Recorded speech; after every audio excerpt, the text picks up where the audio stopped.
This is a Huddle Sports Network broadcast. You can find us on Roku TV, Amazon Fire TV, Facebook, and of course YouTube. Get all your NFL news here first.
Good evening, everybody, and welcome to WCFL DolFans Talk.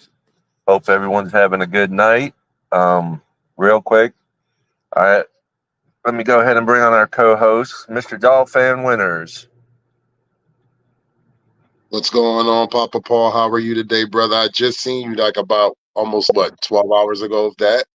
A little over 12 hours ago, we left each other. Yes, sir.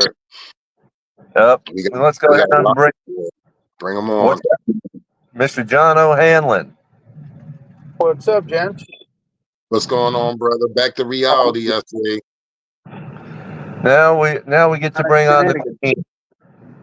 We get to bring on Miss Pamela. Hey, Pam. Hi, guys. Pam, how are you? I'm doing okay. How are you? Driving home from the airport. Be safe. Be safe. Glad to have you on, Miss Pam. It's been a bit. It's been a minute. Hold on, sorry. Go ahead and bring on Mr. Polk now. Crazy dog. What's going on, brother? How are you? Hey, Mr. What's Polk. up, Mr. Polk? People, Papa Paul, Dolphin Winners, John, and my sister Pamela. Look at my sister. Hey, my goodness. Real quick, I just want to start off say, we all just thinking of prayer for Tua and his family. Absolutely. Yeah. I think we all have a lot to say this episode, so I think we're going to sit there and just me. I think everybody should have their moment and get a chance to speak their piece and everything. That's why I called for an extended show today, because we not only are going to be able to talk about the Tua situation and the state of the Tua situation, but the state of this Miami Dolphin team as a whole. Exactly. There still was a game played before the incident took place, and we could go start from the beginning of the game onto the situation that matters at hand, or we can just go right into it. So it's really up to you guys how you guys want to do this today. Well, start off, the game just started off poorly. And I don't know if something was already bothering Tua then or what. I don't know. It was the whole game itself. The only positive thing out of the game was Achane. He was the whole entire offense, and everything else was duds. It looked like Achane was the whole team. Our defense didn't show up. They looked like they went into like a scared deer in headlights after we got scored on, and the Buffalo Bills just walked down the field methodically and scored on us. And they methodically ran down the field with passing plays, with running plays, and scored on us. There's no excuses. We're still in the game 7-0. We're still in that game. And then all of a sudden, when you give up 17 points over turnovers, that's a problem. When you sitting there and not running the ball efficiently, that's a problem. When you take away your hot reads, which are Tyreek and Waddle, and everybody else is dropping passes, that's a problem. 3 interceptions before, that is a super problem. That and you can't even blame that on anybody else. But the facts of the matter at hand, that was a Tua situation. That was nothing else but He overthrew on those passes. The first one, I don't know what happened because John was there, myself, and Paul was there. And if I'm correct, Barrios was wide the fuck open on the other side. Yep. Wide open. And he threw in the double coverage, knowing that he had safety help on the overtop. And I'm sitting there looking like, where in the hell is he throwing this ball at? I can forgive the first one, but then when he went into the second one, when he's thrown in the direction of the chosen, you know that's a problem. I mean, I can tell you what I think I saw. The first interception, the receiver never got his head all the way around. It bounced off his right shoulder. The second one, Chosen ran the wrong route. He was supposed to go upfield and he stopped. And two was throwing to a spot that Chosen didn't get to. He was nowhere near it. The defender was there. I was just like, wow. And then the third one, I was like, Lord have mercy. The third one, I think he was trying to throw it out of bounds. Problem is he threw up his back foot because he had guys in his face and didn't get enough on it to get it out of bounds. And it got picked off and taken in for 6. Now, I haven't got to see Tua's interview before the game. Did any of you guys get to see it? No. All right. I've had a few people say that Tua didn't sound right or his eyes didn't look right in the pregame interview. So I don't know if he took a tumble in practice, fell, if guys are smacking him on the head before the game saying, hey, come on, let's go. But if anybody out there has that pregame interview, please send it to us so we can watch it because I'd like to see that, see what they're actually talking about. I think the only time I got a chance to see something like that, I think I was at Twin Peaks with everybody, and my attention span was not definitely on the television. So that right there will tell you straight up, probably the reason why I didn't get a chance to watch that because my attention span was definitely not on no TVs at Twin Peaks. Self-explanatory. But the fact of the matter is, I don't get it. Yeah, you get it. But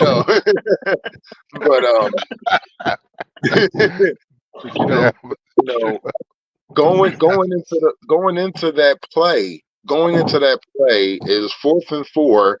We were with about 5 minutes left in the third quarter, or a little less than, and we knew. And I seen like when the play was developing, when I seen the O-line disperse the way they did, and you saw nothing but green in front of them, you kind of had an idea. I said, he's going to take off. And I looked at Paul and told him, I said, he's about to take off. And sure enough, he took off. And I'm sitting there and I'm like, and I'm just sitting there like, come on, get the first down. But then when I say, please, I'm just in my head, I'm like, please slide. Yeah. When contact was made with DeMar Hamlin, which DeMar Hamlin, and I got to give him credit for this, DeMar Hamlin didn't want to make the hit. I watched this. He literally opened up his arms trying to catch him. Because he didn't want. He knew the ramifications of, even when your opposition knows the ramifications of your quarterback and or player, and they didn't want to sit there and try to take his head off. And he was the one that initiated the contact towards Hamlin, and it wasn't a hard hit. And it was not a hard hit at all. Yeah, when he collided with him. The worst part of it, though, if you watch the play and you go to the end, you see his head whip back and hit the ground. Bounced off the ground. Just like in the previous last year. Here's the thing, Pam. I believe that he was out on his feet already when the collision with his bicep and upper torso of Hamlin. And then when it hit the ground, it was even worse. So it was immediate. When he hit the ground, like you were saying, he could have been out already because when his head hit the ground, that posturing that they call it, that fencing. Yeah, they call it that fencing. And his one arm is straight out. I mean, it was so scary. And there's a couple of doctors that I've seen talk about the play and say stuff. And what they were saying is it's a classic sign of a certain type of concussion, which when you've had one like that before, the one doctor said it could be deadly. Like, I Yes. mean, Yes. Well, as my wife says, he needs to go talk to Muhammad Ali. I'll have a Well, discussion. if he was Or still go, here, Yeah, I know. If Right. he was still here, go you talk to Troy know, Aikman. any of those people. I mean, he needs to really sit back, and family comes first. right? Right. Exactly. His life is far more important than anything else.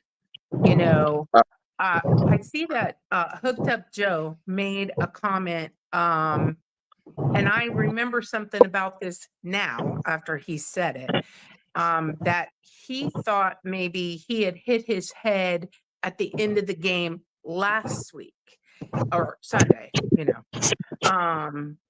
So I remember there was something like that. Some people had said something about Tua hitting his head the previous game. So, you know, if somebody's saying he was off in the interview, maybe he really was. Maybe nobody Yeah, but caught that. I don't know. here's my part. If he was off in the interview, how the hell did the team not see it for a whole week? I know. right.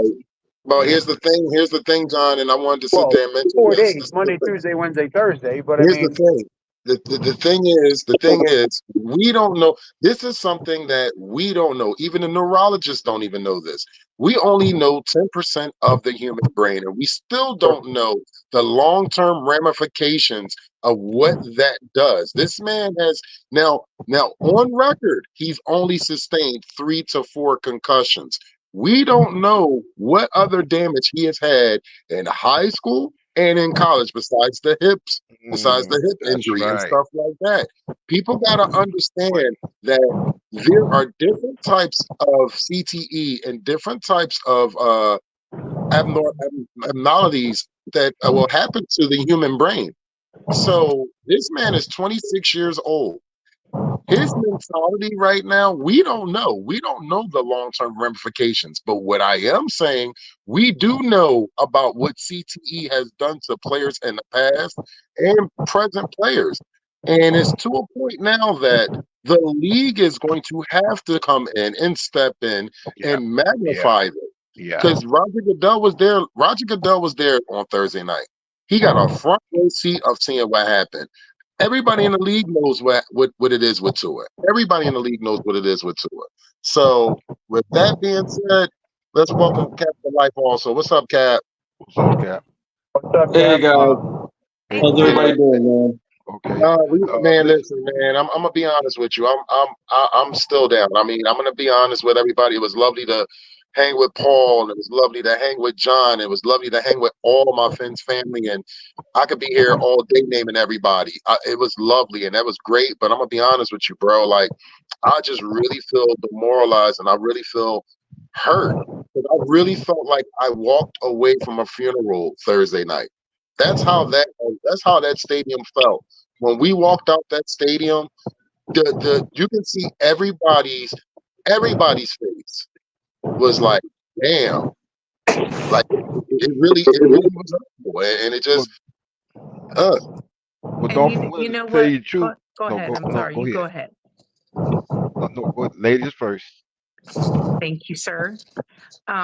So Dolphin winners, one thing I think long before the Tua injury, which just, you know, sucked it the rest of the way out of us, right? But long yes, before that, our team didn't show up. I mean, we at all. had a few guys, and of course, Achan was one of those guys, but I can't say he was the only one. There were other guys I saw out there hustling too. I'm not going to be able to pull up a name and say this guy, that guy, but I know there were other people hustling too, and I think maybe you know, Jalen Wright was one. You know, when he got the ball, he worked hard, but I was so disappointed in our team, and then after the Tua thing happened, I'm thinking this guy ran and sacrificed himself for a first down. He wanted that first down so bad. And then the team stops. Like, you got guys over on the sideline chatting it up. I'm sorry. Did you get a cut in pay? Because now you're sitting on the bench. Are the fans going to get their money back? Because now you're sitting on the bench and you can't be bothered to go over and talk it up to your teammates who are still on the field and be involved in the game. I'm telling you, I thought that was so disrespectful of them to do that. And I'd say it to anybody's face. That I don't know another job that you get to go and be that disinterested in your job. You're making that kind of money. You have fans like you guys traveled. It cost you a lot of money to get to the game, let alone be at the game. And I'm so disappointed. I don't think I've ever seen our team look so disinterested. So I'll say this to you. Usually when I'm on a plane coming back home, it's usually trash talk with other fans and stuff. No, it wasn't like that, because I think every fan knows that they could be in the same predicament as we are at any given time. All it takes is one play. That is it. We've seen it. We've seen it in the past with other franchises where they've been on top and it just took that one play and it changed their whole season. I never thought that I would be saying that our season is dangerously being over after week 2. And that is being honest, because I'm sorry to tell you folks, and I respect everybody's opinion. I really do. I'm sorry to tell y'all this. Scholar is not the answer. He's not. He is. Exactly. I agree. I'm not And ready I'm to not, throw I'm in the not talking towel. trash. And I'm not talking trash. I know I'm you're not not. talking down on him. But I just don't No. think he is the answer. He's just Right. The only way I can see that Scholar can, if possible, do something is that Coach McDaniel has to really change the whole offensive scheme to try to fit Scholar's talents. But it's that's something you have to do during the off season, or it's just not enough time to do it. And then also too, I'm gonna be straight. Right within the first quarter of the game, to me, seemed like the team was already kind of deflated. I mean, I could be wrong, but that's how I felt. It looked like they actually came out deflated, like something You was know, wrong. Mr. Yep. Polk, you know what it looked like, Mr. Polk? And I'm gonna piggyback off what you said. It looked like Buffalo had a whole week down in South Beach and prepared for us. And they said, you know what? And because you know what they were tired of? They were getting tired of the narrative of, oh, y'all just gonna put Miami right on over us, and we haven't even played the game yet. We have owned Miami for all these times, and they still haven't beaten us. And they had took that very personal, and they came into our house and took us to the woodshed. And that's just what that was. We got an old fashioned ass whooping up until that point, and it made it even worse when our franchise quarterback goes down. And knowing the risk that it was going to be, where it only would take one, because you cannot sit here and tell me, ladies and gentlemen, that they didn't have that. When you seen Dan Marino's face, the way it looked, you seen the owner, Stephen Ross' face, when you seen all those men over there on that sideline, when McDaniels gave him a kiss on the forehead, you cannot sit here and tell me that they was not around the round table with Tua, with the neurologists, with the doctors, with everything that was going on. They clearly probably told this man, if you take one more of these, you might have to consider doing the inevitable, which no player of any level of any sport wants to hear. They don't want to get their livelihood taken away from them. This man dreamt of playing in the NFL like millions of men do, and he got the privilege to play in the NFL. But now he has to sit there and look at himself, and he's got to look at his family. And the thing is, we don't know, like I said, we don't know what the long-term ramifications is going to do to this man going forward, just living life. That is the most important thing right now. Me personally, I love Tua, and as our quarterback, but I want that man to have a sense of life because he has children to raise. He has a wife to be with. He has other family also. That is the most important thing. Miami Dolphins is the last thing he needs to be thinking about right now. He needs to Yeah. be thinking about the future of his family and being able to still be here when God, hopefully, that his children will have children so he can have grandchildren and start a whole family foundation of his own. So that is what he needs to be thinking about right now. Not the Miami Dolphins, not the Pigskin, not the players, not trying to come back rehab and try to get back on that field. The last thing he needs to be thinking about is that. He needs to be thinking about, what do I want to do? Do I want to sit there and try to rush back and play football? Because I'm gonna be honest with you. He might be a type of player where they might have to save him from himself. Well, So, that's And, what I was going to say. and that's yeah. exactly Yeah. what it's going to have to come down Yeah. to. You I know, don't Well, think he I yeah, don't think he has the choice he thinks he does. He no, he maybe doesn't. has the choice until he makes the wrong one and then he doesn't have a choice anymore. That's my thought. well, Absolutely, because I think everybody up here does not want to see this man turn into a vegetable. Because Oh I'm my going to tell God. you exactly. right now, that's probably what's going to happen if he even attempts to try to come back. That's what's going to wind up happening, and I don't want Yep. to see that happen to any NFL player. I don't care. I got to give it up because I know Red, White, and Bills is in here. I want to give it up to the Buffalo Bills. Bills Mafia for raising up to $16,000 for the Tua Foundation. That was very classy of them. To all the different players, even though these guys are our enemies, those men reached out. They reached out right away to sit there and see if that man, because you got to understand, rivalry or not, that's a fraternity on that field. It doesn't matter what color it is. That's a fraternity on that field, and those men look after each other because they know the dangers that is day in and day out when they go on that field. It might be a chance they might not be able to walk off of it. So I have to give props to them on sitting there and giving well wishes to it. Even DeMar Hamlin and Von Miller and all those guys were like, they didn't want to see that. None of those guys wanted to see that. No, of course You not. know, Exactly. so I definitely want to give a shout out to them because they know it's bigger than the game. And they know the severity of the situation. Right. Because when Demar went down, um, it was to me when he went down, it was no more a Buffalo Bills fan. This is a man that's down, and I was praying for him. But Yes. getting back to the situation, right right after it happened, not too long after it happened, I got on the internet and I knew everything on the internet is not straight, but they talked to they had doctors. They also had they also mentioned a couple players, some players in the NFL, a couple coaches in the NFL were saying the same thing. They were saying that for Tua's best, for his family and for himself, he needs to consider coming out. And Yeah. personally, and I've said this on many platforms, I will support any player that wears a uniform. But what's going on with Tua right now, I'd rather see him go ahead and enjoy the rest of his life, family, with himself, because you can't take too many blows to your head. It's not like you tore your Achilles or you broke an arm. This is different. This is different. And then It is. to some of the fans that's out there talking about, okay, well, let's give him a few weeks and get him back out there so we can get back on the track. I'm sorry, I just don't. I just don't agree with that.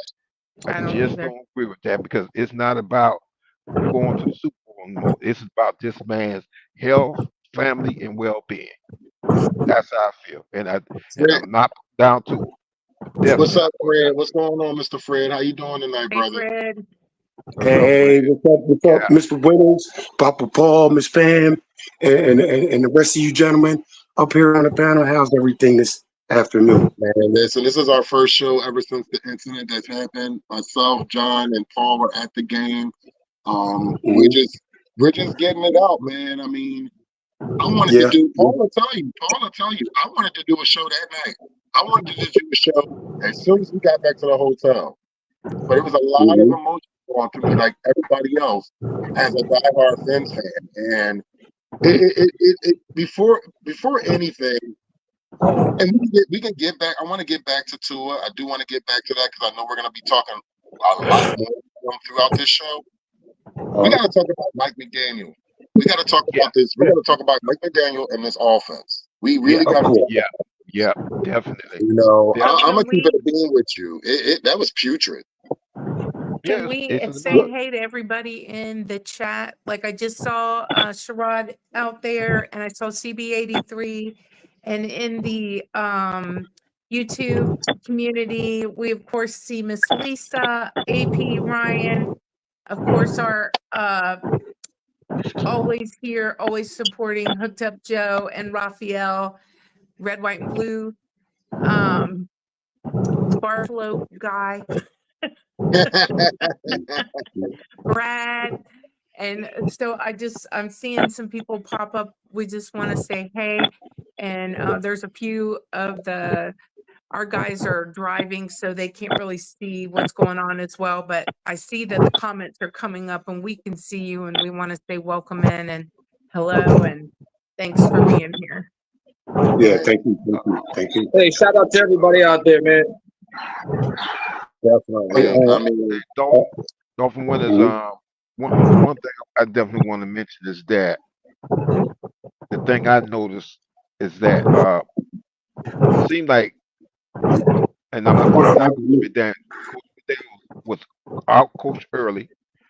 Also, I don't know, some of the plays he was coming up with seemed like some of the plays he was using from last year. I mean, he just wasn't himself. And also when Buffalo was prepared, because they shut down Waddle and Tyreek right away, and that to me sort of threw Coach McDaniel's off. Now, like I said, I'm not no coach or anything, but that's one of the things I noticed among others. they put the safeties up high the whole game. The majority of the game, them safeties was up high, and they said you're not getting them 70, 80-yard passes. So they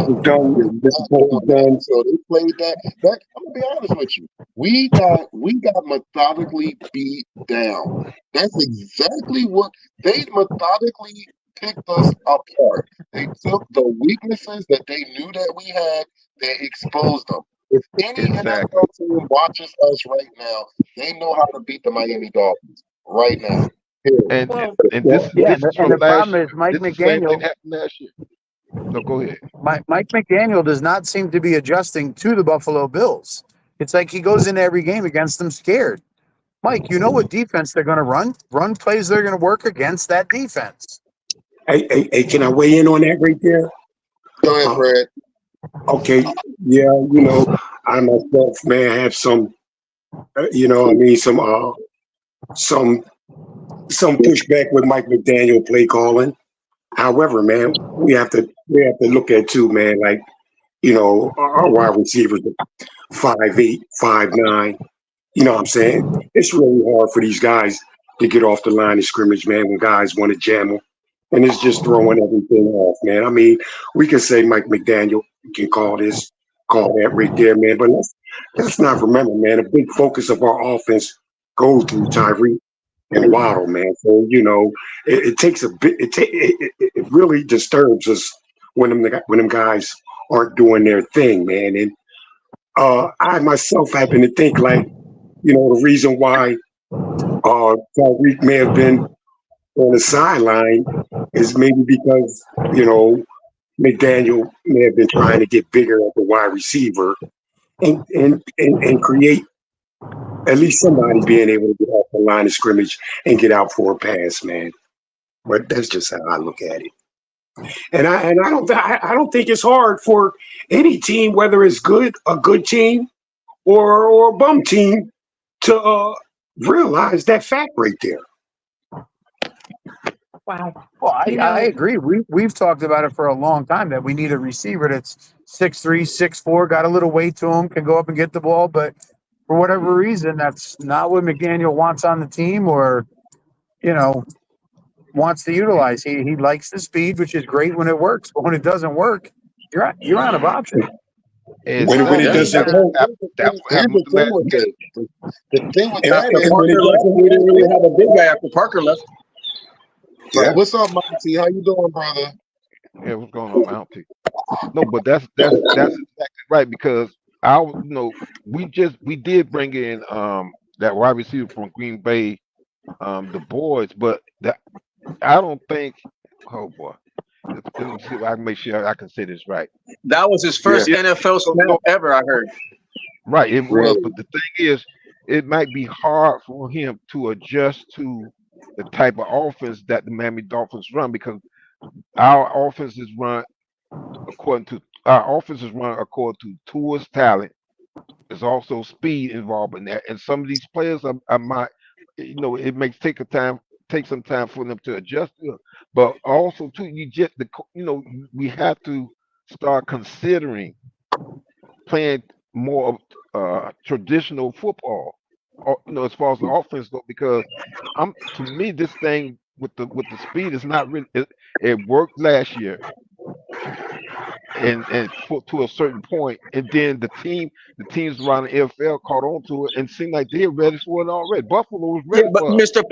They Mr. were Polk, ready answer for us. me, Mr. Polk. How is it that we're not able to utilize our two best wide receivers and we just ended up paying them on the offseason? Can you explain to me how? I mean, are they hurt more than what people are Yeah, saying? No, defense, I like. because the defense, That's I what think it I, is it because was set up. because seemed like that they got shut down. The That's what defense it that like was to set me. up, if you guys watch the defense that the Buffalo Bills brought into the game on Thursday night, they knew exactly what we like to do. They took it away Exactly. from us. They great took it point. right away. They're like, we know that you guys got speed on the outside, so we're going to take that away from you. We know that Tua Yep. like to go to those guys as the first read. We're going to take that away from him. You Hmm. sit there and think about it. They made him throw to Smite I see it. twice. They made him throw to Barrios. They made him throw to Janu Smith. They made him throw to Chan. They made him throw to everybody else but then Tyreek Hmm. and or Waddle. And they made sure Exactly. if you were going to throw to them, they were going to make us pay. And that's exactly what they did. They did. Yeah, they're gonna. Hey, It's to can Mr. Polk's point earlier. Like we're gonna have to learn to adjust. That's it. Point blank. Right, Well, and I that's don't but think. see that's the problem with Coach McDaniel. It seemed like he's stuck on that, and Shit. he doesn't want to make that adjustment, Oh and that's wow. what he needs to Better. do. What That's up, what he needs to do. everybody? He needs to Okay, make that guys. adjustment because you can't go. Well, I can't. I'm thinking about the rest of the season, but oh my god. Well, Uh, Mr. Polk, you know what? I don't think. I don't think what you paid Tyreek and Waddle. I don't care how much you paid them, whatever.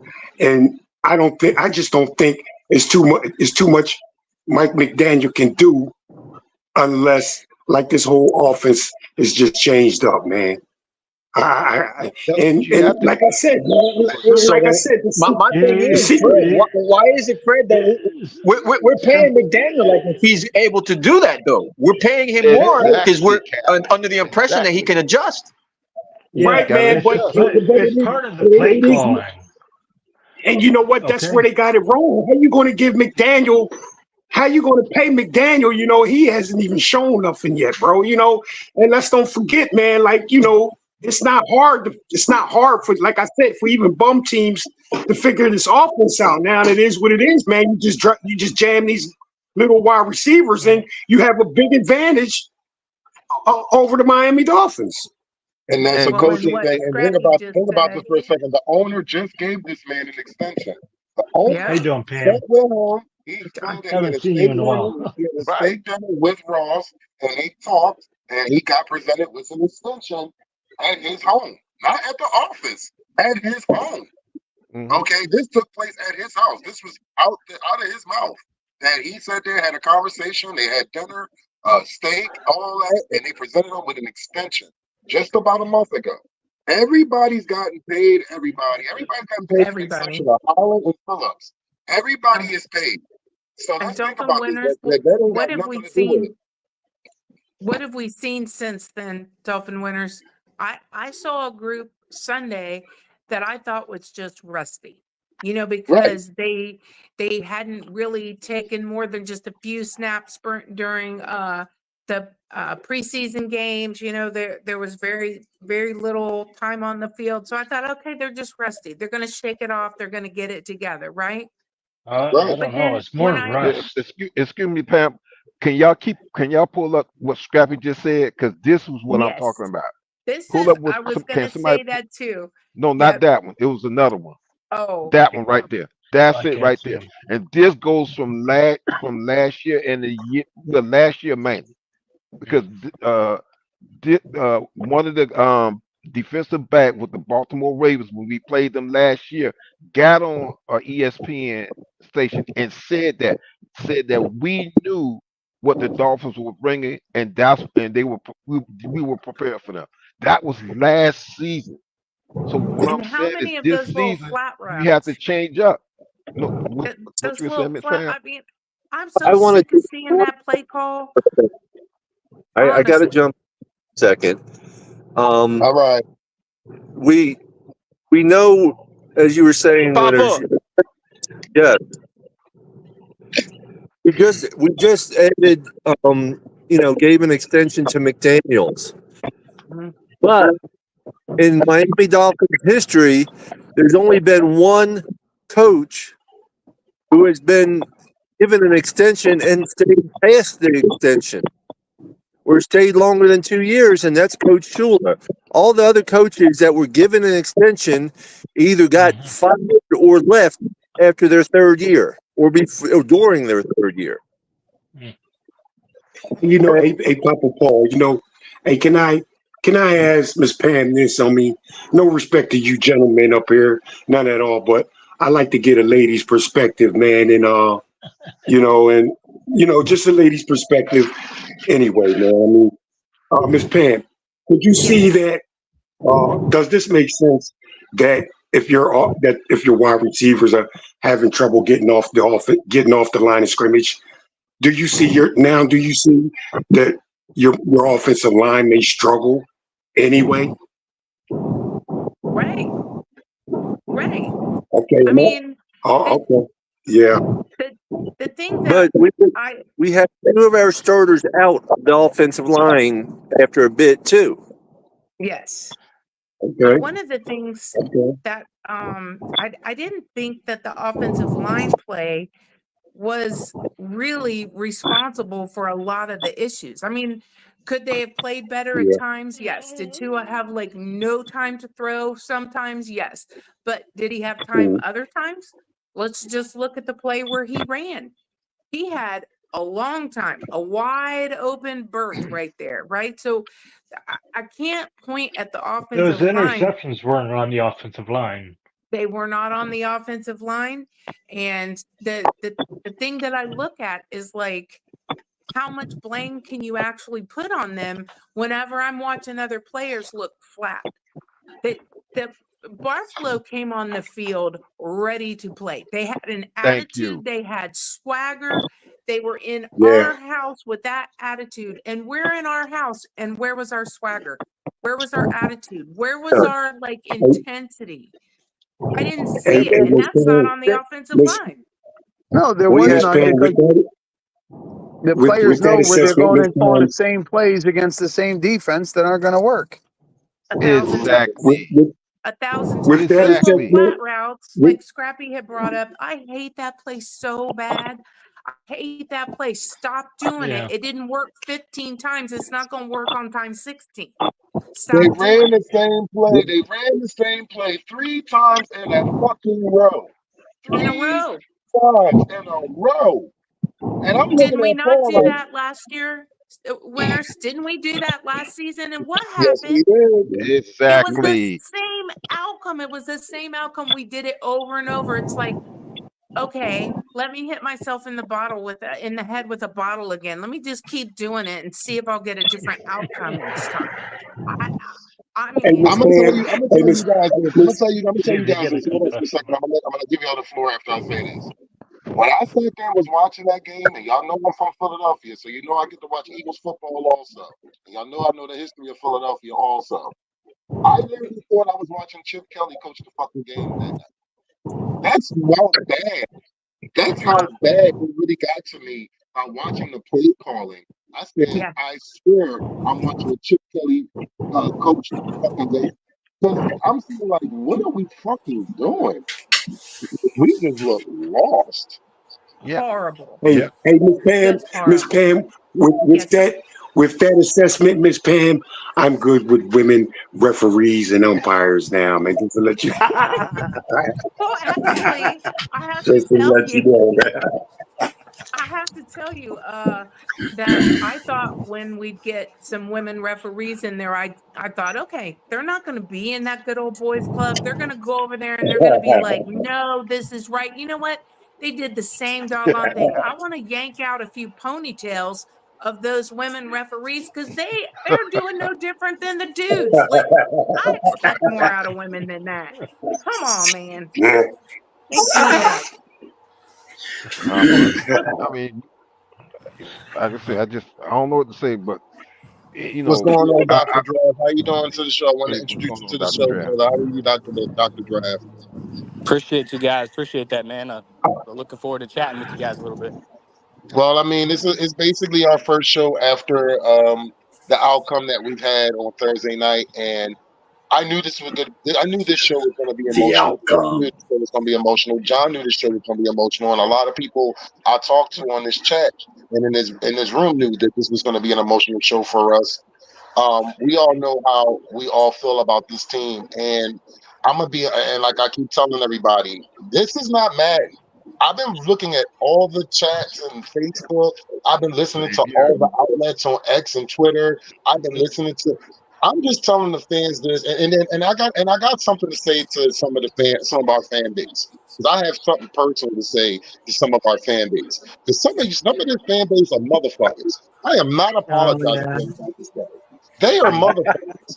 For you to fucking cheer, for you to sit there and feel like you got your fucking point, your point across, because this man sat there and sustained another fucking concussion, and for you to sit Oh. there and say, I didn't like him anyway, you can feel how you want to feel. But that's still a whole motherfucking human being on the fucking field. I see you, Lewis. I'm sick and tired of some of our fucking fan base. I might not agree with Skylar Thompson, but he still wears the colors of aqua, orange, and white. There's been players amongst players on this team that I didn't like, but I'm going to sit there and I'm going to root for them because they are trying to take care of the matters at hand, which is trying to bring Exactly. a fucking Super Bowl to our franchise.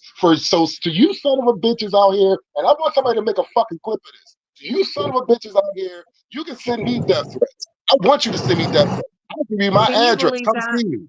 You know, Hey, Can hey, you real, believe that? I mean, I like real shit. hey, I'm Like, appalled. there should not be hey, any way, winners. shape, or form other fucking Dolphin fans sending other fucking Dolphin fans death threats. You are pieces of shit. Hey, If you got that much hey, animosity winners. about this man, hold Oh, on, Fred. If you let got him that, finish, hold on. Fred. If Okay. you got that much animosity towards this motherfucking quarterback and I'm this telling motherfucking you. team, go find yourself another fucking team. Because y'all are pieces of shit. And I will stand by that. You can see me in Hey, October when Fan Club Weekend come. Y'all know I'm on the show 4 days a week. I'll go on TGT, Fence Tailgate. I'll go on any fucking platform y'all want me to. But I'll be damned if you're going to sit here and applaud and yay and pop for the champagne, because this man's life will never be the fuck the same again. It will never be the fuck Agreed. the same again. And you're a pieces of shit to cheer that this man went down. I'm done. Exactly. And hey, Exactly. hey, hey, let's think about hey, it. What is wrong with you that you cheer for someone to be hurt? That you are happy to see that? What is wrong with you? I think you're probably a serial killer. Seriously, or you cheer them on, or you're a group of serial killers. I don't know what your problem is, but you are psycho to sit there and cheer yeah, because you don't like our quarterback. Come on. I mean, you yeah, can criticize yeah, a player. You can say, listen, I don't think he brings it. I don't think he has it. You can say whatever. But to cheer on the fact yeah. that that young man, what was he doing? He was trying to play the game. He was giving his all. Did he have a great game? No. Was I happy with his play? No. What, but why in the world would you be happy that he is hurt Hello. like that? Um, um, The I'm devastation. like I've been known to kind of be hard on tour, but you know, like, but believe me, I'm never for one to see anybody on the field hurt. That's not me. But okay, let me ask the panel up here. How do we feel about him trying to come back? I don't want him If he coming would back. try to come back. I don't want him I coming back. wouldn't. Me personally, No, I don't want to see him back. I don't. And I'm not saying personally, for I'm his not saying he won't. well-being, I would not do it. Okay, because I know what the repercussions are. I've had them. Okay, so we do have fans out there that's saying Tua could be back by week 4. You know what I'm saying? That by week 4. So what's to say about a fan that, you know what I mean, that's wanting to see him that early or come back I'm at gonna be all? honest with you, What do we Mr. say? Fred. What do we say about those fans? I'm gonna be Go honest ahead, with you, go ahead. Mr. Fred. Mhm. I'm gonna be honest with you, Mr. Fred. I want that man to think about his livelihood, his mom, Yeah, his dad, his children, his wife, and himself and his family. That's all I want him family to think comes about right first. now. Football comes last, as far as Right, Football this comes right. I goes. agree. last. Okay, I agree. it's I agree. there's no I okay. just don't think any of us really can. It's such a complicated situation, and it's so personal. And there's the young man has. I mean, I think all of us would, if we had to pull the trigger because we genuinely probably care about the human being, we would say that it doesn't look good, and we wouldn't want him to take that risk. At the end of the day, Yeah, but whether or not that's what he I, does, I don't know if that's what he's gonna do, man. I really don't. look, I like to comment Right. real quick before my phone craps out, if that's okay. Go ahead. You good, man? Do your thing.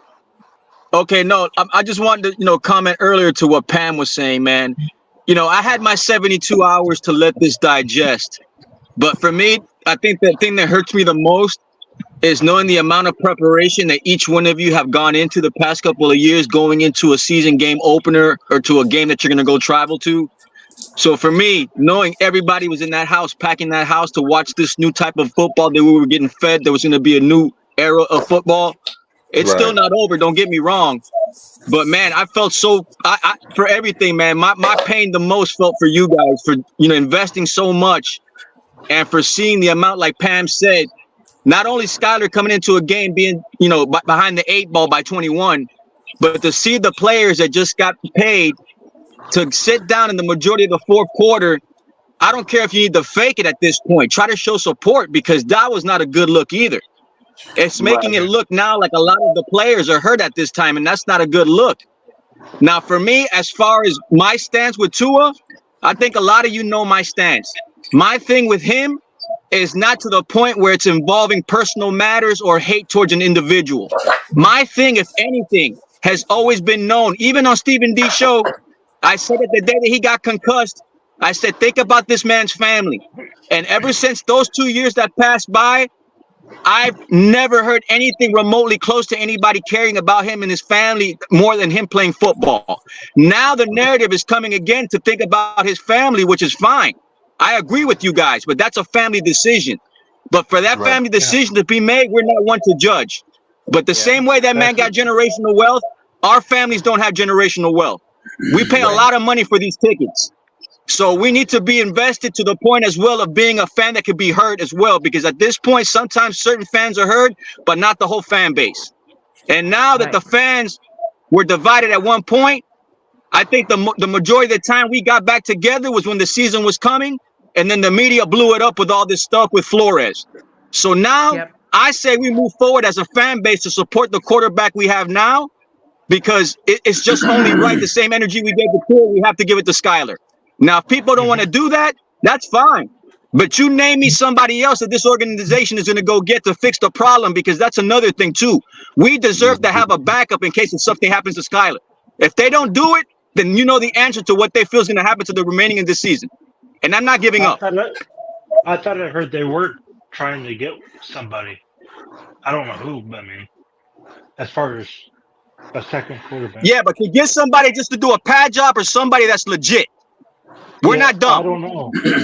Well, to get I somebody don't know. legit, you're going to have to give up good resources, and that's going to Yeah, all depend on what they find out about Tua's future. If Tua's going to be out 4 weeks, 6 weeks, then they may not pull that trigger. If they feel like they're going to shut him down for the year or he's going to go ahead and step away from the game, then I think that's when you'll see a legitimate option be brought in behind him.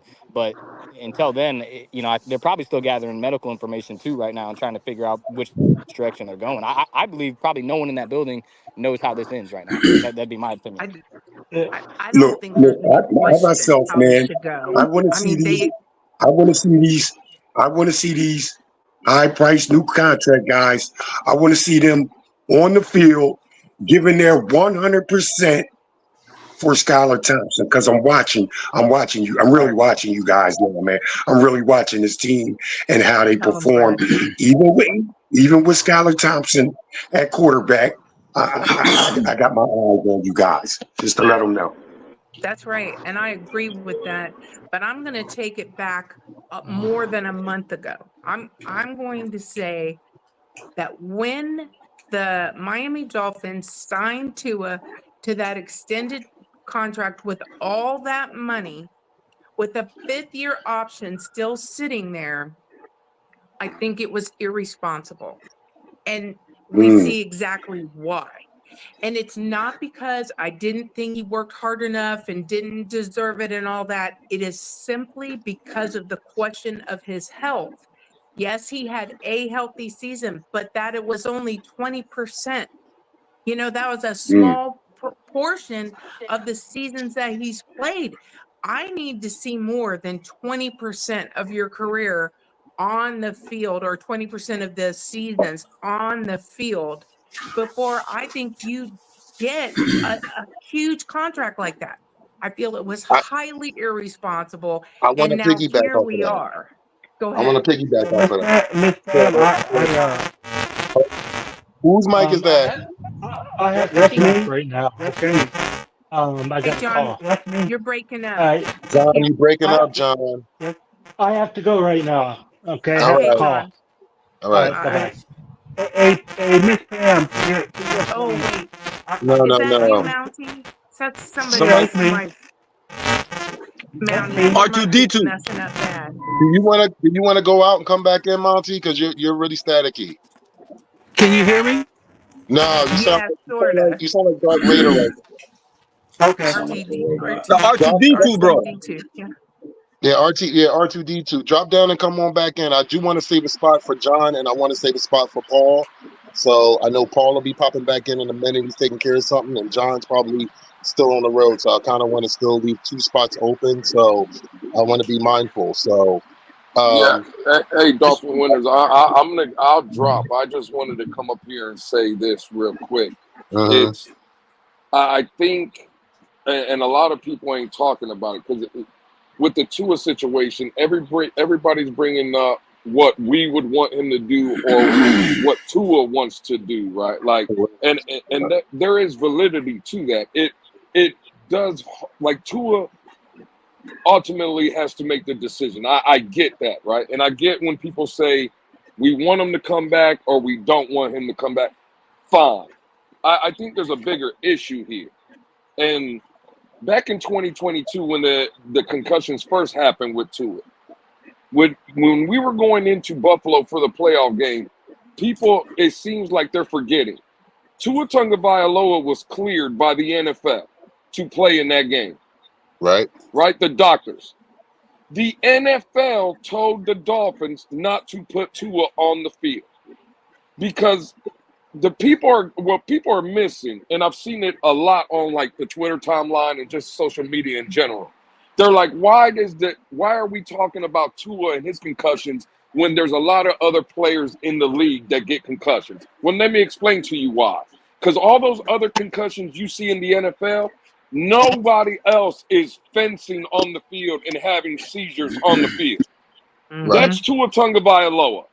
So it's hard for me to imagine in 2022 Tua Tagovailoa getting cleared by the doctors, but the NFL holding him out. I'm sorry to say it because I'm a Tua fan. I believed in this team and I believed in Tua Tagovailoa. The fact of the matter is, I don't believe the NFL is going to let this kid get back on the field. No. Now, I don't think the NFL will come out and publicly say that, but we're all adults here, and we've seen the NFL blackball players before and hold them out of this league. Absolutely. So the simple fact is, whether we like to hear it or not, our feelings aside, I don't think the NFL is letting this kid on the field because, and I'll leave you with this, Dolphin winners and everybody else on the panel, salute, right? The Appreciate fact, you. the fact of the matter is, this game has been played for over 100 years. The Yes. largest lawsuit that has ever been thrown at the NFL is a concussion. The concussion lawsuit. We'll call Tua Tagovailoa in the 2020 era, because from 2020 to basically 2030, it's the 2020 era. Tua Tagovailoa is the poster boy for concussions. It's been 2 I'll say primetime you. games now where Tua Tagovailoa again has been fencing and having seizures on the field. God forbid you put this kid back on the field. And again, I'm knocking why I say it. I'm knocking on wood right now. But God forbid something really bad would happen to Tua. Could you imagine the lawsuit that would be in front of the NFL? And at the end of the day, Dolphin winners and everybody else, the No. NFL is a business, a Yes. multi-billion-dollar business. And I'm because I heard what Cat for Life was saying. You know who don't care about us as fans? The NFL. The Facts. NFL. They don't care. All they care about is the bottom dollar. And Mhm. I think two things can be true, right? From a jersey sale standpoint and from a face of the franchise where you know this kid is not going to cause no trouble or whatever, Tua Tagovailoa is your man, right? He's good for business in that aspect. But being on the field and the optics of having him laying down, having seizures on the field, it's bad for the bottom dollar of the NFL. It's a bad look. And I'll leave you guys with that. I'm sorry, but I don't think we ever see Tua Tagovailoa, not in a Dolphin uniform, but just in a uniform in the NFL. I Lewis, I agree with you, appreciate Lewis. that, man. Thank I you, agree Lewis. with you. Hey, Hi, Lewis. can I go in? Can I go in real fast? Go Real, for it. I myself, I know, Greg, I know Tua got through 2023 injury free. However, you know, I think the Dolphins knew, as well as Mike McDaniel knew, how serious it was him being injury prone. Therefore, you you you you you you created an offense to get the ball out of his hand real fast. You know what I mean? So, that narrative, well, he played a whole season. I guess any quarterback would play a whole season if he's throwing the ball at okay, real 1.2 quick, I gotta seconds. play You're probably not commercial gonna so get we to the can get second. out of Huddle Sports Network. So give me a minute. I gotta play commercial. We'll be right back. This is a Huddle Sports Network broadcast. You can find us on Roku TV, Amazon Fire TV, Facebook, and of course YouTube. Get all your NFL news here first.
Okay. It's at least really cool music. I like it. It's pretty nice. It It's sounds pretty like nice. music you hear at Roadhouse. The Roadhouse bar. What's going on, Chick? How you Roadhouse. feeling? I'm feeling good, man. Hey, I'm feeling Shay. good. Hey, Hey, Pam. Pierce. Hey, one thing I did wanted to say about as far as Buffalo when Skylar Thompson came in, I don't think the players were not giving their effort because Skylar Thompson was the quarterback. Number one, Buffalo had all the momentum, And number two, you got to realize, yeah, they're getting paid money, but they're still human beings. At the end of the day, saw their good buddy, the guy that they trained with, their brother in arms, go down with a concussion. So of course they're gonna be feeling some type of way. So at the end of the day, for them not to give effort like they did, you still gotta put in the human element of this game. At the end of the day, they're not robots. I You know what I'm I saying? gotta push back so hard on that. I gotta say, But go ahead. because here's the Go thing. ahead. The dude, I know you like it when I shove you. I know you like it. But Yes, I do. but what I'm thinking is the guy sacrificed for a first down. He did that Yes. for a first down. So how do Yes. you not go out there and go, I'm going to pick up my brother and we're going to go get this game for him, or we're going to die trying. And another thing is, everybody has a bad day at work. Not everybody's making millions of dollars doing it. I'm sorry. You get to play a game for a living. Yes, it can be tough on your body, but there's a lot of jobs that are tough on people's bodies. Lots of jobs where people come away with diseases and health issues because of their work. They don't get to fall back on those millions of dollars. And all the fans that, want to give them adulation. You're a professional athlete. You're getting paid well. Get up off your duff and go do your job, or give your job up, give it to somebody else. Because I don't think we as fans ought to put up with it. I don't think our organization ought to put up with it. You don't want to be all in? We'll go get somebody who does. Just saying. Okay. Pat, Now now the pushback is your pushback. I got some pushback. You guys rebuttal? Now it's my turn, right? So at the end of do the you day, think? like I said, when Damar Hamlin got hurt and almost died, whatever, they both stopped. They both decided to stop playing because you know what I'm saying, because they felt dejected, and you know what I'm saying. So at the end of the day, like I said, we could work 9 to 5, but at the end of the day, if you see your buddy that you've been working with happen to, like, something physically happen to him, you're not gonna feel the same way. It's true. You're not. That's true. I witnessed it. I worked in the kitchen. I Nah. worked in the kitchen for 28 years, and trust me, I've seen some gruesome shit. Trust me. So I while they want get to. millions or less, you still can't. They're still human beings at the end of the day with feelings. Now next week, there's no, you know what I'm saying. Hey, Tua's doing fine and well. Hey, let's put effort for Skylar Thompson. I, I I, want I to. agree. I But they think a big thing here, what we're really going to see with this team, and we're going to learn a lot about the way that Mike McDaniel might have his fingerprints on this team, is the way they rally here. I didn't like to see the optics of them sitting on the bench and taking the 31-10 beating like it was just clock, punching the clock either. But I think that with the injury to Tua and just the outstanding circumstances, where we're really going to learn, and where as fans we will have a stool to really stand on, is how they come out this next week, and how they kind of respond and rally around Skyler and just the whole team. I got Paris Love up here, and he's been waiting very patiently, brother. I appreciate you jumping on the podcast with us. What's your thoughts on what's going on? I know you've heard a lot of people with a lot of different takes. So, what is your thoughts right now?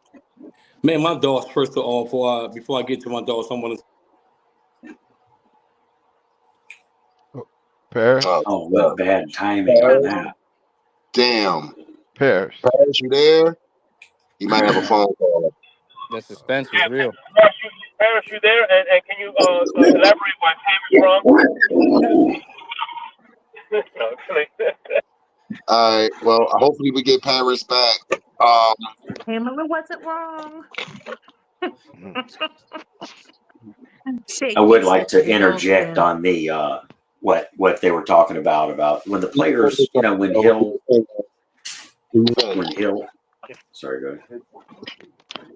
when Hill and Waddle were on the background, just sitting on the sideline like that, and Achane was out there just killing it every play, and it's like, how come you have Achane, who we want to be? I mean, if there's anybody that I do not want out there, if you're just pulling everybody, it's Achane after he just finished just killing it the whole game.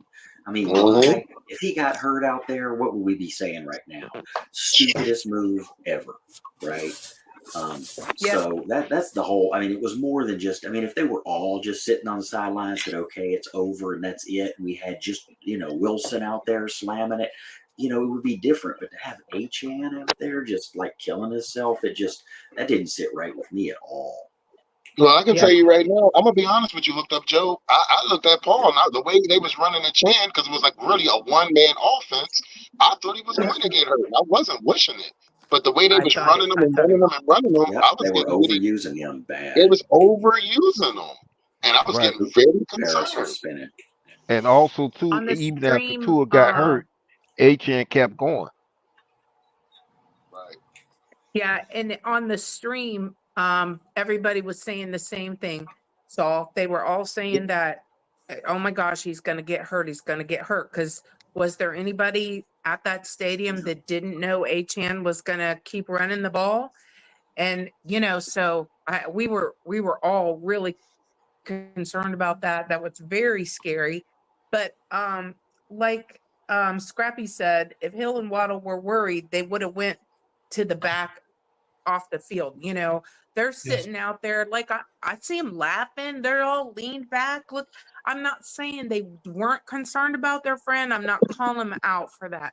But I am calling them out for the fact that there's a whole bunch of other guys that are still on the field having to play that game, and you can at least feign some interest, right? Just try to look like you're interested. Give them some encouragement. They have to finish that game out. Who wanted to play down 31? Who wanted to? I think It Achan was did. Achan did. Yep. Do you think that Absolutely. maybe that was part of the reasoning for McDaniel, even though I personally wouldn't agree with risking his health, but maybe he kind of sensed what all of us sensed, that was the one guy that had juice and the one guy that was, and maybe he was trying to send a message to the team like, this is the only dude out here who's really playing like that, and the guy who's Right. only guy who's really showing heart, and maybe that was part of it. Maybe he's going to use that in the film room. This is some of the things that those of us who have played and just been any situation like that, we're not privy to some of the information, and I wonder, I almost hope, I guess, more so that that's some of McDaniel's thinking rather than it just being the irresponsible leaving them out there. Right. Right. I mean, Achan you is all can business. you can give him the benefit of the doubt, right? You want I'll to, say think, this. right? I'll say this to you guys. I got a phone call from my brother Russell Hotman from Massachusetts. He's been a Dolphin fan since 1970. He's seen the Miami Dolphins win the Super Bowl. He said, and I quote, "This team will not win the Super Bowl until they become a physical team. We are a finesse team. This is That's exactly it. what we That's what are. I'm talking about. This is just That's what it. it is. As much as we want to sit there and think that we can punch people in the mouth, no, we cannot. We got the lightning, but we don't have the thunder." That's it. We Yeah, got rid and of they're our not going to thunder. become a physical team with the roster that they have right now. It's just, I mean, Not at that O all. line, you can't. So if that's true, then we're looking at an inevitability here. And realistically, the offense that they run, the scheme that they run, the personnel that they run, the decisions that they've made are all an experiment. And it's been exciting at times, but it's been frustrating as well at times. Oh, most Yeah. definitely. And with Mike being he's stubborn. Mike is stubborn. Right. He just get out of some of these plays, run some basic plays, give the guys a break, give them a little bit of a rest on a basic run up the middle, and stop all this motion. I mean, how many times did Tyreek come off the field on Thursday night? Him and Waddle Uh, kept coming off I, because they're running I couldn't believe it, 15. honestly. Well, they're running 15 yards in motion before the ball's even snapped. Yep.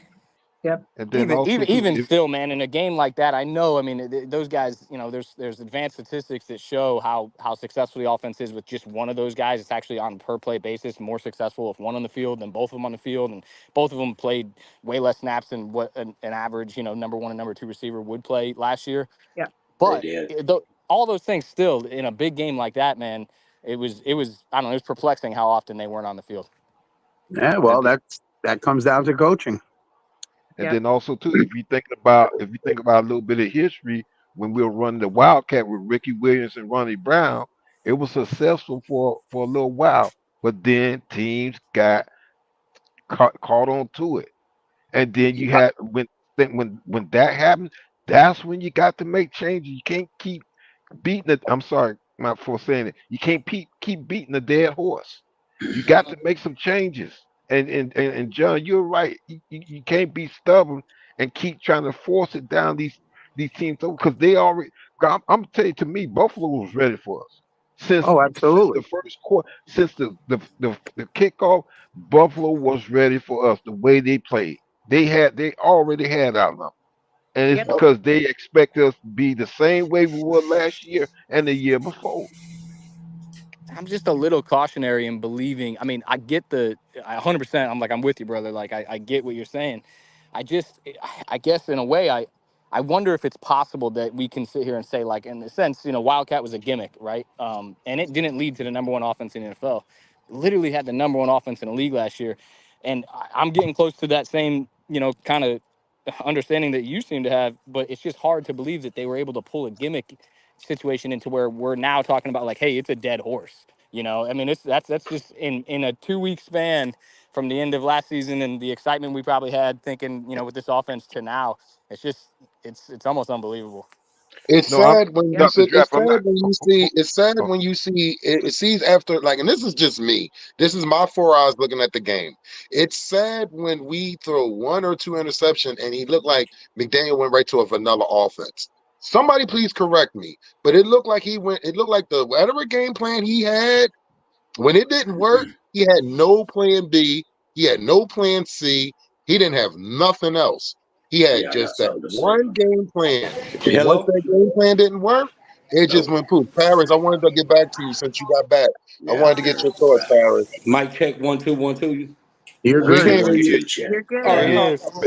Hey man, listen, real quick. Let me land my plane and I'm gone. I'm out of All here. right, got Listen, you. Tua, I truly believe that this is it. Tua got to hang it up. This is it because if Tua get another hit like that, this could be what Seville. I truly believe that.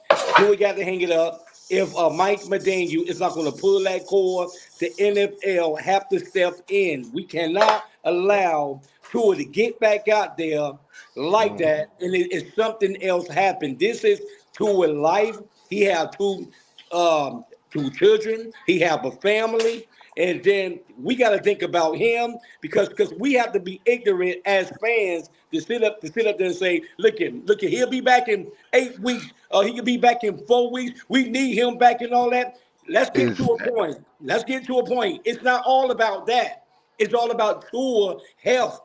And this is very scary, very important. And the thing is that I'm pushing for the NFL to come in and say, Tua, this is it. Dolphins got to move on, so I land my plane. I'm done. Appreciate And you, Paris. Thank you, right. Agreed brother. 100%, Good points, Paris. Paris. I, And to I will piggyback say, on your Paris, the And last time Lewis he had. was Oh, I'm on sorry. that same point too. Earlier, yeah, Lewis came in and he was pretty much kind of echoing that the NFL is probably not going to allow him to play again. This was his point. I'm not saying it's my point. Lewis was backing up you on 100% on that one, that he doesn't think Okay, Tua look, is I love back. y'all guys. I got to go. Talk to y'all on the flip good to side. see you, Love you. Paris. Peace. All Appreciate right, you, Peace. Paris. Paris. Love Take you, care. brother. I No, agree Take with care. what mhm. Lewis said. I agree with what Paris said. The only problem is people aren't talking about the money. The NFL is not going Correct. to step in and tell Tua he's got to go. It's just not going to happen. They can't Well, They- without a contract Oh, I well, think here's negotiation. the they thing. They can't make us pay think they will. 157 million on an injury settlement and then say he's well, got Yeah. to that's go. Mm-hmm. right. Right. Choice, and we got to take all the hit, But and they're making the but they decisions. That's why they have a it's not going to process in happen. place to clear players, though. They have a process in place to clear players. And by all means, most likely, unless there's something that's found, unless they can find something on a brain scan, like an additional brain damage, something that shows up, if he can get back to ground level and he hits his tests and his benchmarks that all these players take before the season, every season, if he can get back to that, then that's the hurdle to clear. And then the Dolphins last year, heard someone else talking about the NFL holding them out, and maybe behind the scenes that might have been something none of us know. I wouldn't doubt it. But from what I understand, it was the Dolphins that were really, being proactive and holding him out even after he was cleared.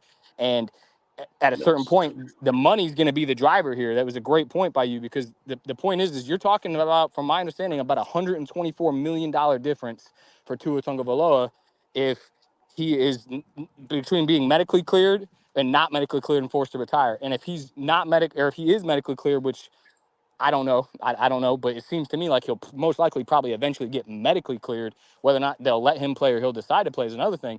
But if he just retires and he's medically cleared, seeing him, I just think we're all like assuming for sure it's going to be no problem. He's going to drop 120 something $1 million, and I don't know that that's.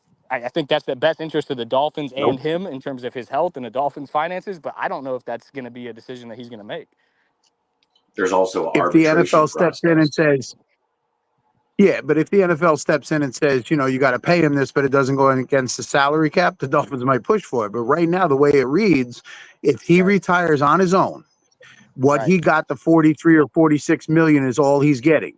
If the NFL makes him retire, he gets the other 126 million dollars Correct. that's owed to him. And But listen, the Dolphins aren't willing to pay that because then they have zero to go out and pay another quarterback. Yeah, but technically it's not the NFL. It's the but doctors. there's a but we're also missing a point. There's a third option. See, the NFL don't have to let him come back this season because he already got his signing bonus. He already got paid, right? So they don't have to let him come back this season. And then if Miami, because regardless of the fact Tua would get money, I don't care how anybody tries to slice it. And the third option, if Miami cut Tua after this season, they would. I think the settlement was like 87 million, closer to 90 million. And let's call a spade, bro. Again, we're all adults here. The simple fact is 90 million to us is 90 million. 90 million to Stephen Ross is a drop in the bucket. Is what it is. And they have insurance. Like it is what it is, bro. At the end of the day, I could be wrong. In my opinion, though, there is no way the NFL, forget about the Tua to doctors, bro, we seen it in 2022. Tua was medically cleared to play in 2022 in Buffalo. He could have started that playoff game. The NFL told the Dolphins, Stephen Ross, Mike McDaniel, do not put that kid on the field. We just left the game where Papa Paul, you were there, I was there. I don't know if Dolphin Winners, if you were there. The simple fact is Tua Tagovailoa was fencing again, having another seizure on the field. And guess who else was there with me, Papa Paul, and Dolphin Winners? Roger Goodell. He's in the building. And Thursday night, again, let's not pretend like this is a 1 o'clock game where there's 4 or 5 to get different games on. This is a Thursday night. John, you were watching. Miss Pam, you were watching. Hooked Up Joe was watching. The entire world was watching. This is a much bigger issue than your fandom of Tua Tagovailoa or your fandom of this team. I don't think the NFL puts this kid on the field, bro. I'm sorry. There's no way.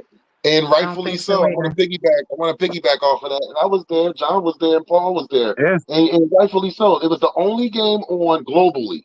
So I actually had I walked through Philly today with my Dolphin gear like I normally do, but my head held high. But I've actually had people stop me and say, man, I feel bad for your quarterback. I feel bad for you guys. And I said, listen, I appreciate it. But I'll be honest with you, I hope that man retires or I hope the NFL makes him retire. Because I hope that somebody saves him from himself. Literally, I mean, listen, who doesn't want to see this man back on the field unselfishly? Who doesn't? But this is a whole nother plateau where this is a life and death situation. And I don't want to see a man literally die and not be able to be resurrected or brought back to life on a football field at any time. Well, Dolphin Winners. Selfishly, I would love to see Tua Tagovailoa in 9 days or 10 days when we play Seattle. That's for me, right? What I also would like to see is Tua Tagovailoa at 40 years old, maybe coaching his young man his son playing football. Or seeing pictures of Tua Tagovailoa at 40 doing things and living a good life. I would like to see that too. And it's unfortunate. And at the end of the day, he succeeded in life, bro. The man went to one of the most prestigious colleges in college football. He succeeded there. He got an education. He made it to the league. He got generational wealth. Regardless of any situation, whether you like him, you don't like him, this and that, if he never plays again, the man is a winner, bro. He's a champion. He does have a championship. He is a winner of life. Forget about championships. Forget about football. In life, Tua Yes. Tagovailoa, whether he picks up a football again, he is a winner at life. Right. And he's well And that's liked what we across should the all league. want. And well liked across the league. That not one player has said 1,000%. anything about Tua on a negative sense. He is loved. All you had your enemy, Josh Allen, just last year ago. They had an interview and they talked about Tua, and he gave Tua great praise. Great praise. And to sit there and see the opposition give our quarterback praise, that, and we're not talking about just on a football standpoint. He said, as a human being, that man, how could you not? He said this, and I quote, how could you not like a man like Tua? I've talked to him on the off season. He's a lovable person. Well, Straight I don't up. know if you guys caught. See, and this is where I get my thoughts of the NFL kind of pushing. They don't want him on the field, right? If you noticed, go watch Antonio Pierce, the head coach of the Las Vegas Raiders. He just did an interview or his press conference. Yep. I Yeah. seen it. The question was posed about Tua Tagovailoa, and I quote, if I was him, I would tell him to retire. Now, this is a head coach of another football team, right? I think after Thursday night, I think Friday morning, those emails were getting sent from NFL headquarters to every 31 other teams in the league to push, if there's questions asked about it, push the retirement narrative. And again, if we all are adults, if you can't read between the lines, then I'm sorry. What I'm saying it will not help you. But if you are one of those people that can read between the lines, let's start talking in reality and stop using like fandom and what we want. The NFL is pushing an agenda, bro. Can I It's say right something in on front of this you. when you get done? Oh, absolutely. I'm sorry. Listen, the NFL does not want to see somebody die on a field. That's Facts. bad. That's bad press. That's bad publicity. That's bad for parents having to explain it to young kids. Listen, when Hamlin got hurt and they went through all that and it took them long enough to cancel the damn game, which should have been done as soon as they had to perform CPR to bring him back. The game should have been canceled right there. It shouldn't have taken another 20 minutes, half hour. And the NFL is not going to go through that again. All true, but isn't it ironic that Hamlin is playing again? You know, Correct. some of these arguments that we could have about Tua. Now he's a quarterback and he's a much more, famous player. But DeMar ended up coming back the next season, and they allowed him to play. Everybody's They're built not. differently, It's and I not the respect what same you're thing, saying, but though. everybody's I mean, built different. Yeah. Everybody's built differently in this yeah. situation. What In this Pam's situation, saying. when the matters at hand, and listen, and I'm not taking anything light. I want to sit there and say this before I say what I'm going to say. I am not taking anything light from that situation because I actually was watching that game live, and when it happened, and I saw the video, I was like, "Oh my God!" I looked like he just short circuited after he was the one that made the play. He made the play, and then he stood up, celebrated, and then he collapsed and brushed the official when he collapsed. So it looked like the controller. It looked like somebody unplugged the controller. That's exactly It was what it looked scary. like. Yeah. And it was I scary. want to add to that. I want to piggyback on you.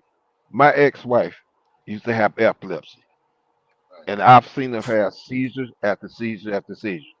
What I seen Thursday night was a football player that had a blow to the head, went down, and had a seizure. That's brain and nerves. And when you talk about brains and nerves, I'm not no doctor. That's different from breaking your finger or tearing your MCL. It's different. The brain does not recover. To me, does not it doesn't recover like that. You can't keep It taking is. blows like that. That's why Troy Aikman, the former quarterback of the Dallas Cowboys, he got out of the game because he didn't want to continue taking no blows to the head. I don't know how many concussions Troy Aikman had, but he I think he had decided to come 10. out. Right, and he decided to come out. Now, That was in an And he era though wasn't where they having didn't. right, no, procedure. but hold on. Let me finish. I listened to some doctors that were Yeah, on the game news station after three, right? what happened to Tua, and they were Oh, saying game's that ready. Tua needs to Okay. think about Let me the future, what's going to happen let if me go ahead and shut you this keep down. I'll taking be out these in a minute. concussions on. You keep taking these concussions. You're talking about migraine headache. You're talking about becoming a vegetable. You have to think about these things. So it's not. I mean, I can understand about contracts and this and that. To me, it's not about that. It's about this man's well-being. Period.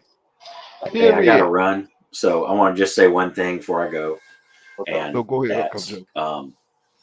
we all know whatever's going to happen is going to happen, and we all have our feelings on it, and we all have ambivalent feelings on it, where we want him to come back and we don't want him to come back, and we can argue with ourselves and we can argue with other fans about it, but in the end, it really doesn't matter because whatever happens is going to happen. So Absolutely. for me, what I'm going to be doing is I'm going to be separating this game into two parts. There's the Tua part, and there's the rest of the game part. And when we get emotionally over the Tua part and start talking about the game part of the game, we are gonna, it's going to be it's going to be a different level of a discussion, but it's almost just as hard to discuss because it was pretty bad also.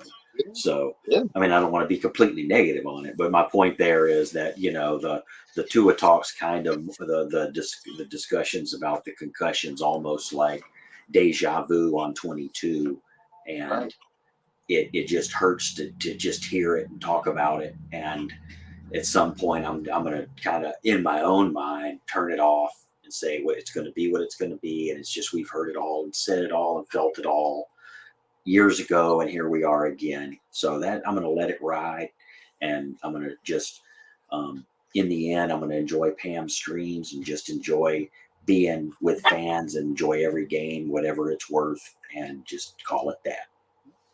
Fins up. Great point, Hands Joe. up, brother. Great Thank you point. for coming on, bro. Appreciate you. Well said, man. Well, Good I'm mindset. gonna just ask a simple question to everybody.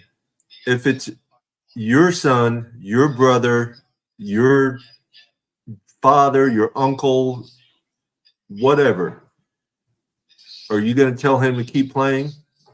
Nope. No, and I don't think there's anybody on No. Tua's family that's going to keep playing. The biggest thing is when you're a professional athlete, you're driven. You've worked your entire life, whether you started playing football or baseball or whatever at 5, 6, 7 years old. You're driven, and you have talent, and you get better, and you see, he gets into high school and then college, and he's got success there, and he gets drafted in the NFL. It's hard for these guys to turn their brain off and just say, "I gotta go. That's it. I'm gonna Right. walk away." And They John, spent their entire life. I agree with you 100% on that. But in reality, it's the same thing like with me, who worked all my life, done physical labor all my life, and then all of a sudden I'm told I can't do anything. Yeah, but there's a huge difference at 63, 64, 65 when that happened to you and him being 26 years old and he's worked his ass off to get where he is. And I'm not Tommy. saying, it's his decision, but this is the mentality of a professional athlete. Right. That's how they become a professional. Do you know the biggest difference between guys that make it from high school to college and guys that make it from college into the pros? It's not always the most Confidence. gifted. It's the most drifted. The most driven. It's the guy who's got the most heart. Confidence, irrationality. Right. They put everything else aside and it's outside of their thought process. And Tua doesn't go into a game thinking I might get hurt, because if he does, he's not going to be any good. Well, and to your point, John, and what Paul had said, Tua in a week or so from now, whenever it's going to be, most likely, just like in 2022, is going to feel completely fine probably. Now, if he doesn't, Correct. I think that makes his decision easy. But he's going to sit there and think to himself, I can do this. Now, we all know, and everyone that's watching, and it seems like about 95% of America advise him and say, please. Sound like you're breaking up, think that Dr. we're all discounting that at the end of the Okay. day, it might be him, man. Okay, I'm going to – Scrappy has a question saying, my son is a U.S. Marine. Would I have the right to tell him he can't join knowing he can die? That is something totally different. Different, yeah. That is something totally different. We already but I know get that, it. Rich. Listen, yeah, that right there. I'll say this to you, Scrappy, from somebody that's had. I've had people, family members, all the way from World War I to the current day. All of my family in almost every branch of the U.S. military. My grandfather, World War I veteran. My father and my uncle were Vietnam vets. My brother went over and he almost fought in Iraq. He did his years. And both of my brothers, my brother Eric served in the reserves for about 8 to 10 years, and my current brother Joshua is still in here, and he's going to be a lifer, and he already said he's going to sign a lifer, so he's almost got 18 years. So he said, I'm just going to be a lifer and just do this all the way out. So I understand what you're saying, but you already know once you sign your name on that line that you're putting your life on the line. So it's completely different from the men that's on the field. I get what you're Well, trying to make comparisons, but it's completely different. it is completely different, but at the same token, I understand what he's saying. Listen, I served. I did not Yeah, serve during combat. I've had plenty of family that did. When yeah, my middle son was getting ready to graduate high school, he said, Dad, I think I'm going to go in the Army. And then he right. graduated in 2007. And this was when all the shit was still going on in the Middle East. And I'm like, please don't. I don't want to lose Right. you. You know, Absolutely. and I didn't tell him he couldn't. I just said, please don't. I don't want to lose you. Because I knew as a young man, 18, once his training was done, they were sending him over there. Sending Yeah. off, He yeah. did not go in, and I'm glad he didn't. But if he had decided to, at 18 years old, there's nothing I could do about that. He signs the papers, he's gone. At the end of the day, for me, again, I know I sound like a broken record, but in life, and I'll be turning 43 now here in 2 weeks, right? I've always, the saying has always been the same, right? Follow the money. And at the end of the day, if a doctor comes out and clears Tua Tagovailoa, Yep. and you put that kid back on the field, you're committing career suicide. Mm-hmm. Yeah. And I'm talking I about everybody that's it. The doctor would be fired, will never get a job again in the NFL. Mike McDaniel would be fired. He would never get another coaching job again. Chris Greer would be fired. They would never get a coach. Like, again, we're not talking about a kid's play here on the field or the 3 interception or none. We're talking about serious health concerns. I think correct. Mr. Park what Exactly. I think Mr. Park was spot on when he said earlier. If you break an arm, cool. If you tear an ACL, cool.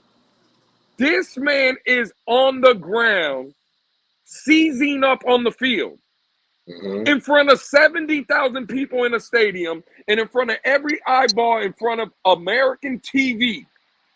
Global Everybody's seen it. TV. There TV. there is no way, again, from a business standpoint, the NFL is still paying out large amounts of money over concussions to players. Like the point of Troy Aikman and all these guys. Yes, it was a different time. It was a different era. We all lived it, right? There's things we could do in the 80s and early 90s that we can't do now in the 2024s. That's just a fact of life, right? So now that the game has changed and all these rules and it's trying to be safer, right? That's what the NFL, since this concussion movie came out in the lawsuit, it's all about player safety. Well, you have a player that has twice now, once left on an ambulance off a field, once hobbling off a field after having seizures. How if you're trying to preach and again, I'm saying that I don't even believe what the NFL is preaching, but what they try to make you believe is it's all about player safety. Well, if that's the case, how do you put a player like that in multiple occasions now where we've seen him like that? How do you put him back on the field? Well, So I I want will to say point this: out, if the NFL allows him back on, they better mandate that he puts that Guardian helmet on. at bare minimum, I would like to point out something that I noticed as Tua was walking off the field, and then I went back today and I looked at some video of him walking off the field, and I took a screenshot. And unfortunately, I'm streaming from my phone, so I can't pull it up, or if I can, I don't know how. But there was something that he kept doing with his mouth as he was walking off the field. And it seemed to me that it was involuntary, and I've never seen him do it before, but he was like taking his mouth, his front teeth, and he was going like stretching it, and just the front teeth. It wasn't a smile, clearly wasn't a smile, but it was like he was having some kind of continued seizure. And I saw it happen 4 or 5 times as he's walking off the field. It looked really abnormal. I mean, I don't think I've ever seen anybody doing something like that. I mean, people have weird tics or whatever, but this was different. And I don't know if anybody else noticed it, but No, I I noticed it, noticed Pam, it. You because, did. and I don't mean to cut you off, Yeah. because Go remember what ahead. I brought up before. My ex-wife used to have epilepsy, and I Okay. was with her for years, and I've seen her have the seizures. That's I part have of the epilepsy. seizures. See? Right. That's right, Yep. John. Yeah, I remember that. But yes, I've seen her have seizures many times. When Mm-hmm. that happens, that means all the muscles in your body are convulsive, because your nervous system, your brain is overcharging your nervous system to the point where your muscles are convulsing. That's Mm-hmm. why I've seen with to a last season, and this one looked worse, because not only was Oh it yeah. just his arm, look at his legs, and his feet were sort of like curling in. To Yep. me, and I'm not no expert, it looks worse. And I'm no, I understand what people are saying. Okay, we're paying him this much money, or the doctor's going to go ahead and improve him. But I'm not going to be happy with. I'm serious. I'm Mm-mm. not going to be happy, because what we're doing, what's happening is you're getting ready to put a young man out there on that field to take another blow to the head, and he can either he can leave this world, Hmm. or become a vegetable, to the point where he cannot provide for his family. I'm It, sorry. it, it, That's I it, how. it, don't it's it. understand how other people didn't comment about it because it was clear to me and I'm just watching it live. He's walking. He looked, fairly normal. He looked a little, I thought, kind of a little off, walking off. But when I saw him do that the first time, I was like, But then it literally was probably 3 to 5 more times. I know it was more than three, at least three, but it could have been as many as 4 or 5 times that I saw him do that. Like I said, I went back and looked. I just Googled a search of uh, Tua walking off the field after hit, and it came right up. And you can see him do it. Only saw in this video. It was a very short clip. I saw it one time, but it was obvious something what else, like he wasn't over what was going on. Well, Right, because Tua that's Tua what I'm already saying. Man. came out. Tua had already came out and said, after when he answered these original questions, he said that his mother, I believe, told him she didn't want him to play no more. So from a Mm, family standpoint, they're all telling him they don't want him to play. That is just a fact. Again, we yep. don't have to be naive to situations. That's what he said. It's not, again, what I Mm, said or Miss Pam said. He said that. yep. The question I would Mm, pose, because I see a lot of people in the chat saying what I guess what I'm saying about the NFL holding them out. They don't believe that to be the case. Okay, cool. I'm not here to debate. I'm here to figure out and with my Finn family of how we're going to go through this. Let me pose a question. If anybody on this panel played football and we were going through what Tua has went through, not only in 2022, but now what he just went through on Thursday night. Let's say he does come back, right? The NFL lets him come back. Do you think that there's a chance that Tua, in the back of his mind, anytime he sees someone coming across his face, anytime he's getting touched, or anytime it's a play just like what we seen on Thursday where he's making the right football play, there's nobody open, there's a lane in front of you, take off and run. Do you think there's a chance in the back of his mind that he plays a little hesitant? That he's always Oh, going to think 100%. what? So let me ask you this. We're all old enough to understand. What do we always say? This is the main thing, and Miss Pam knows this because she's been around me long enough. I have two sons, one that's 20, one that's 19. The 19-year-old is at Louisville right now playing college football. That if I've always told my sons, and any son or any kid that I've ever coached, to play this game, yes, it's physical. We all understand it when you sign up to play it. This is more mental game than anything, right? And if you're hesitant in this game and you're not going balls to the wall and you're not playing at 100%, just it's crazy to say, but reckless, like a Yes. controlled rage, that's Yeah. when you get hurt. So I want people that have this opinion that it's his choice. You're right, it is his choice. But as a Dolphin fan, do you like waking up every Sunday and watching your favorite football team Anytime this kid is about to get touched or hit or whatever, you have to worry that there's a chance he's not getting up.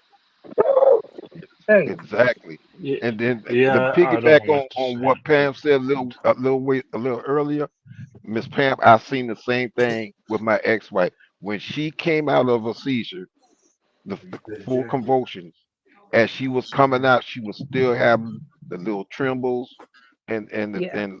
or some people call them baby Migraine seizures. headaches. Exactly. So I've seen that before. That's why when Tua went down, I automatically looked at how his body was, and I knew what he was going through because I went to epilepsy. I went to the epilepsy foundation and learned and read as much as I can about epilepsy, so I can take care of my ex-wife the best way I can. I learned about medication, everything, the different types of seizures, and everything. John, Yeah, I know, I understand what you're going through, my brother. I do. I had petite seizures. I had petite. I mean, I haven't had any seizures for 15 years, but they were petite seizures that I had. Right. So Petite, I you could got when grandma's are when full convulsions. yeah, when you have grandma, you're actually black out, and you actually black out when you have your Exactly. seizure. A petite, Exactly. you could see, but you having your seizures, and you know what's going on, but Hmm. you can't do anything. You just have to Is wait till it's over with, and then exactly. you kind of get up and go into a you want to go into a room that's soundproof, Hmm. so you can't hear anything because you got, like I said, you got migraine headaches all the time. So yeah, I wanted my brother just popped up, and he's a former football player. He played at the high school and collegiate and semi-pro level. He's actually had personal issues. I'll let him sit there and tell his story because I know his story. So, bro, I know you've been listening to us. I mean, I've been trying to get you back on here. I know your schedule is busy, and I know you're not a Dolphin fan, but you are a fan of the game and you played the game. So, I would like for your insight on everything that's going on right now with us as Miami Dolphin fans. Man, listen, first of all, you already know I love y'all show because y'all give a broad perspective to how things should go and what it should be, and y'all straight line with it without the cursing and the hollering and the screaming. So when I was sitting here listening to you guys, I got emotionally charged. And the reason why I became emotionally charged is because name a dream that you've ever had that you wanted so bad that you was willing enough to give up life and limb for that, regardless of what everybody else think of it. Well, that's this young man's dream. Unfortunately, he could get knocked down with these injuries that he's getting knocked down with. Now, at the end of the day, I did type that. At the end of the day, it's his choice in the matter of how this thing go. He could keep going and fighting and keep trying, or he could bow out gracefully like everybody's asking him to. But when he had reached the top of the mountain the way that he did, doing it the way that everybody think he should. Now I get it, y'all fans.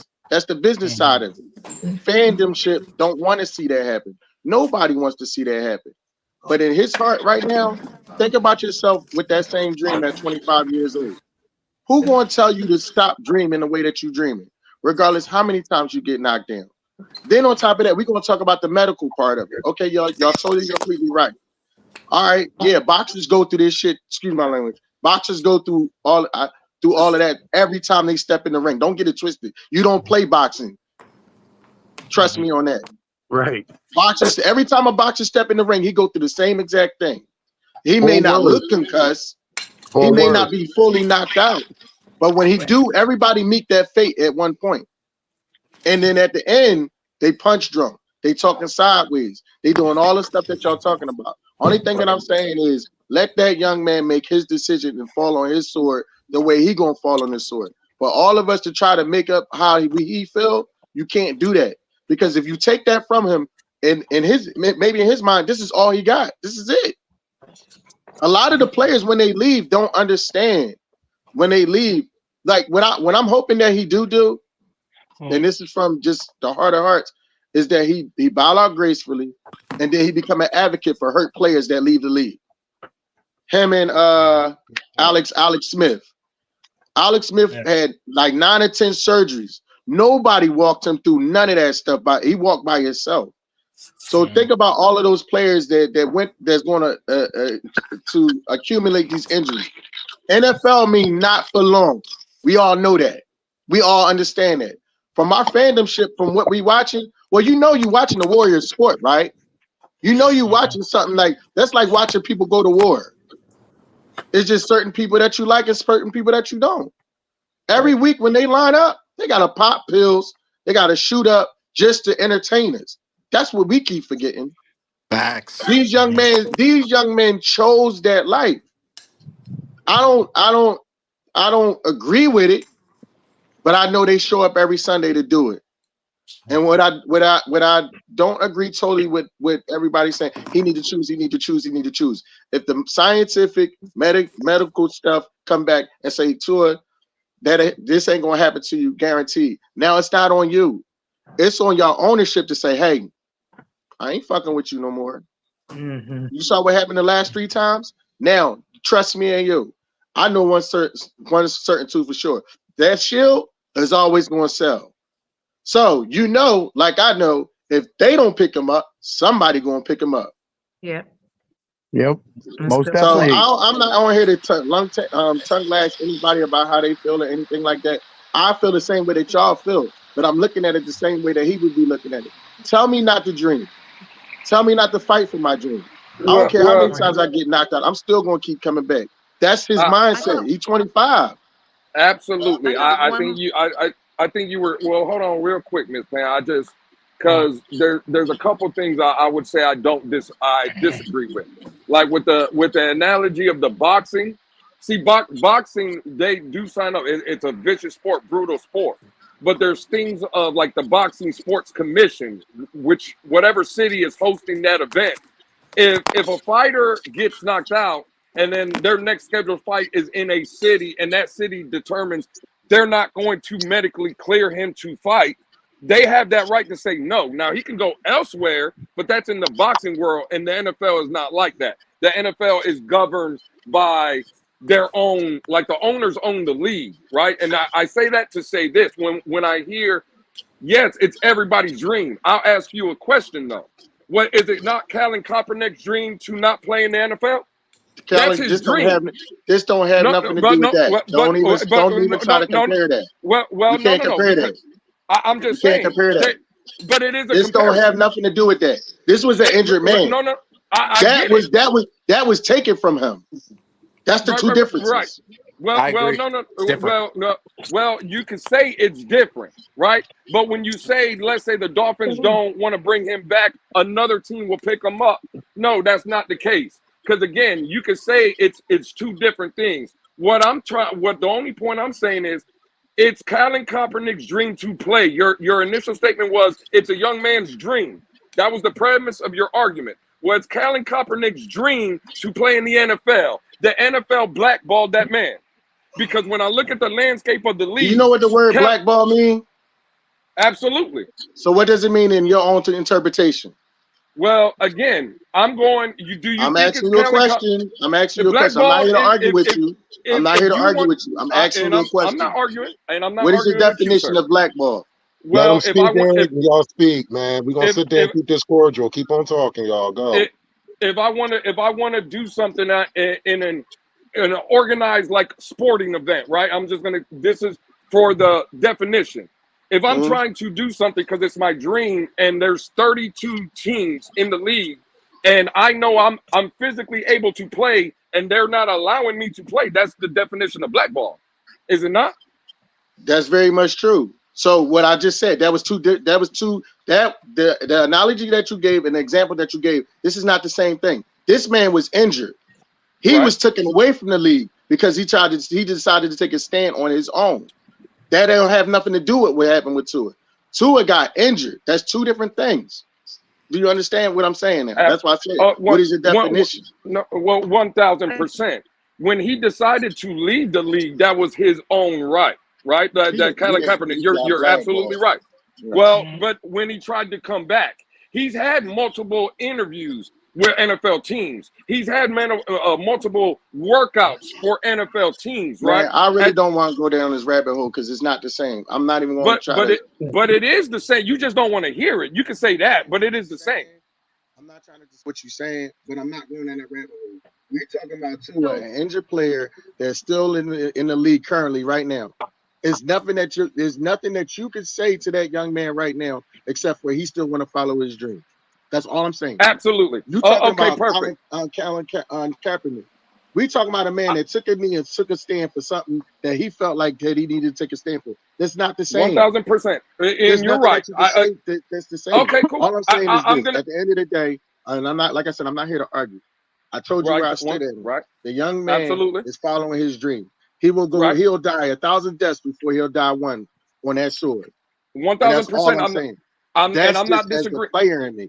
That's and it. I'm not 1,000%. It's not the fandom shit. The fandom shit is saying, "Yo, don't do this. You're gonna listen. The quality of your life. That's a 41-year-old man saying that now. I got 7 kids that live with me. Not all mine, but the quality of life saying, "Yo, don't do that."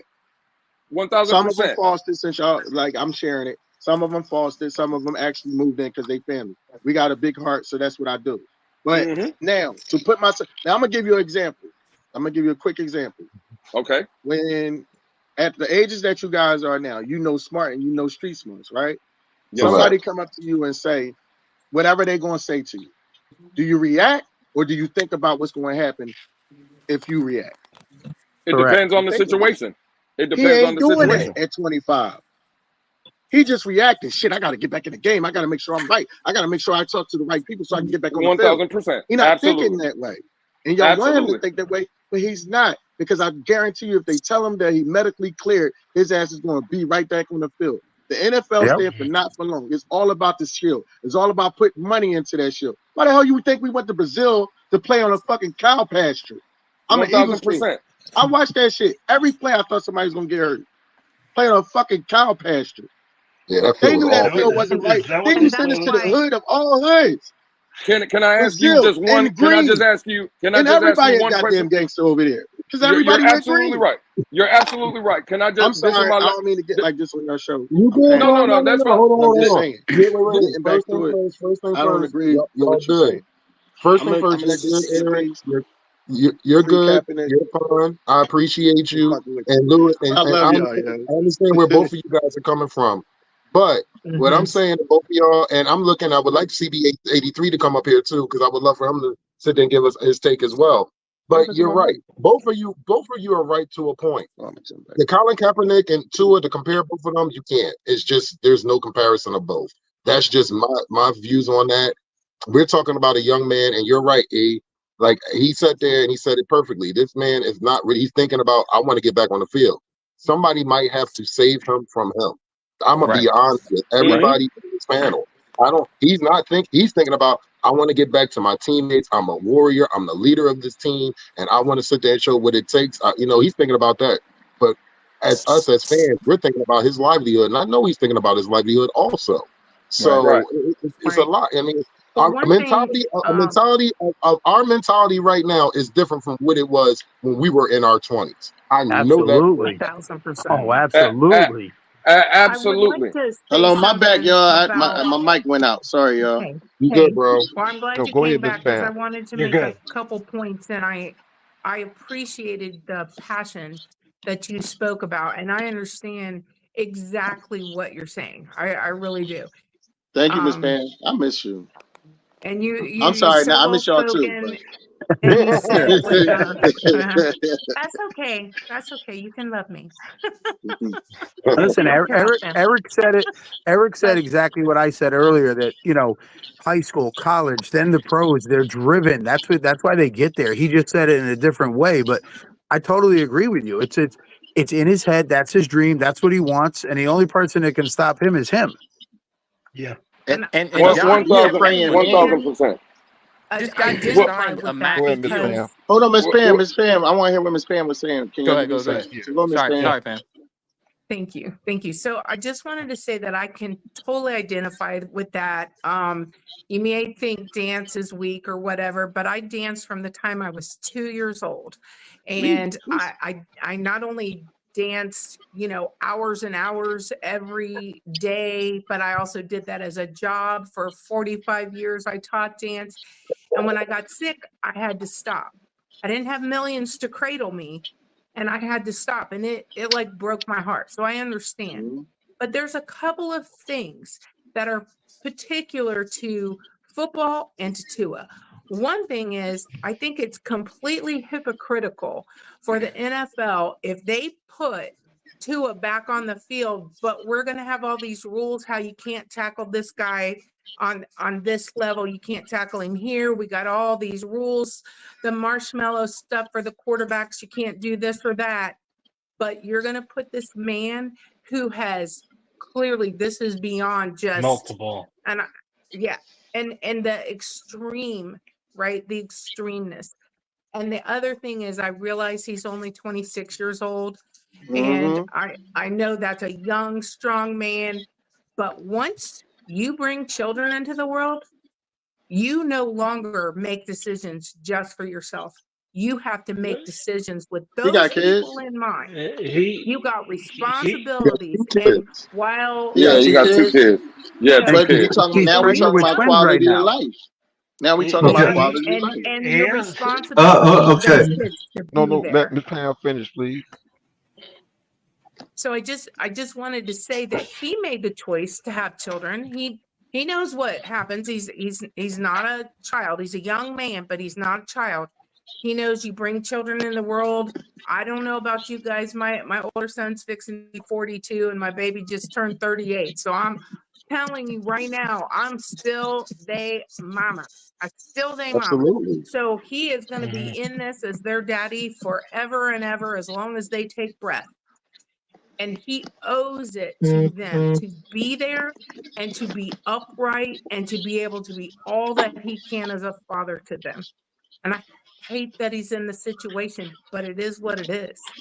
Okay, real quick. Welcome CB83 to the panel, please. What's Hey, what's up, going on, CB? guys? What's going on, CB83? What's Hey, going on, brother? What's What's going I on know there, you've brother? been I know you've been sitting there listening to us for a minute. I know I've been sitting there waiting for you to come up. I was like, I want him to come up, and I've been seeing you in the chat. Like, what is your whole outtake of this whole thing? You coach like my brother next to you. This is my younger brother. He coaches football just like What's you up, do. boss? You What's know, good, bro? he's He's a played good young football. He man. played the game as well. So I want to hear your thoughts as well on this situation. Honestly, man, I think it's just hard from being a former football player, being a former coach. I think it's hard to like take that away from a player, right? And it's one thing for me to be like, hey, I'm concerned for you. I want the best for you.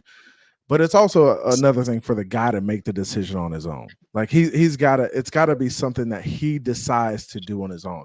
We can't retire him. The Miami Dolphins won't be able to retire him. The NFL won't be able to retire him as a player. It's something that he has to say, hey, I'm done doing, right?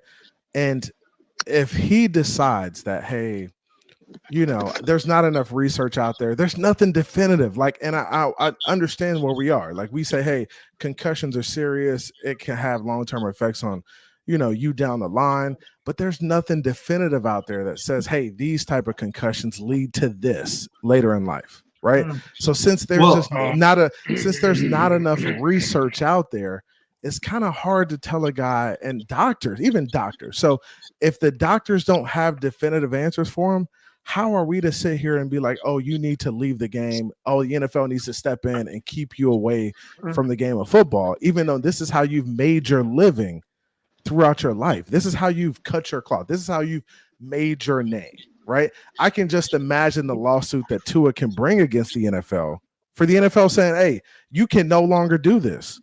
And they've let plenty of guys play with multiple concussions, RG3. 6, 7, 8, 9, 10 concussions. But because you see my concussions on national TV and because my body reacts differently to concussions, you're going to tell me to step away from the game and stop doing what I love? It's just not fair to a guy. Absolutely. And I've coached no kids precedent either. and I've coached kids who've had concussions. I've been around players who've had concussions. And like all of them they react differently to them. Like we don't have anything definitive on how concussions affect players.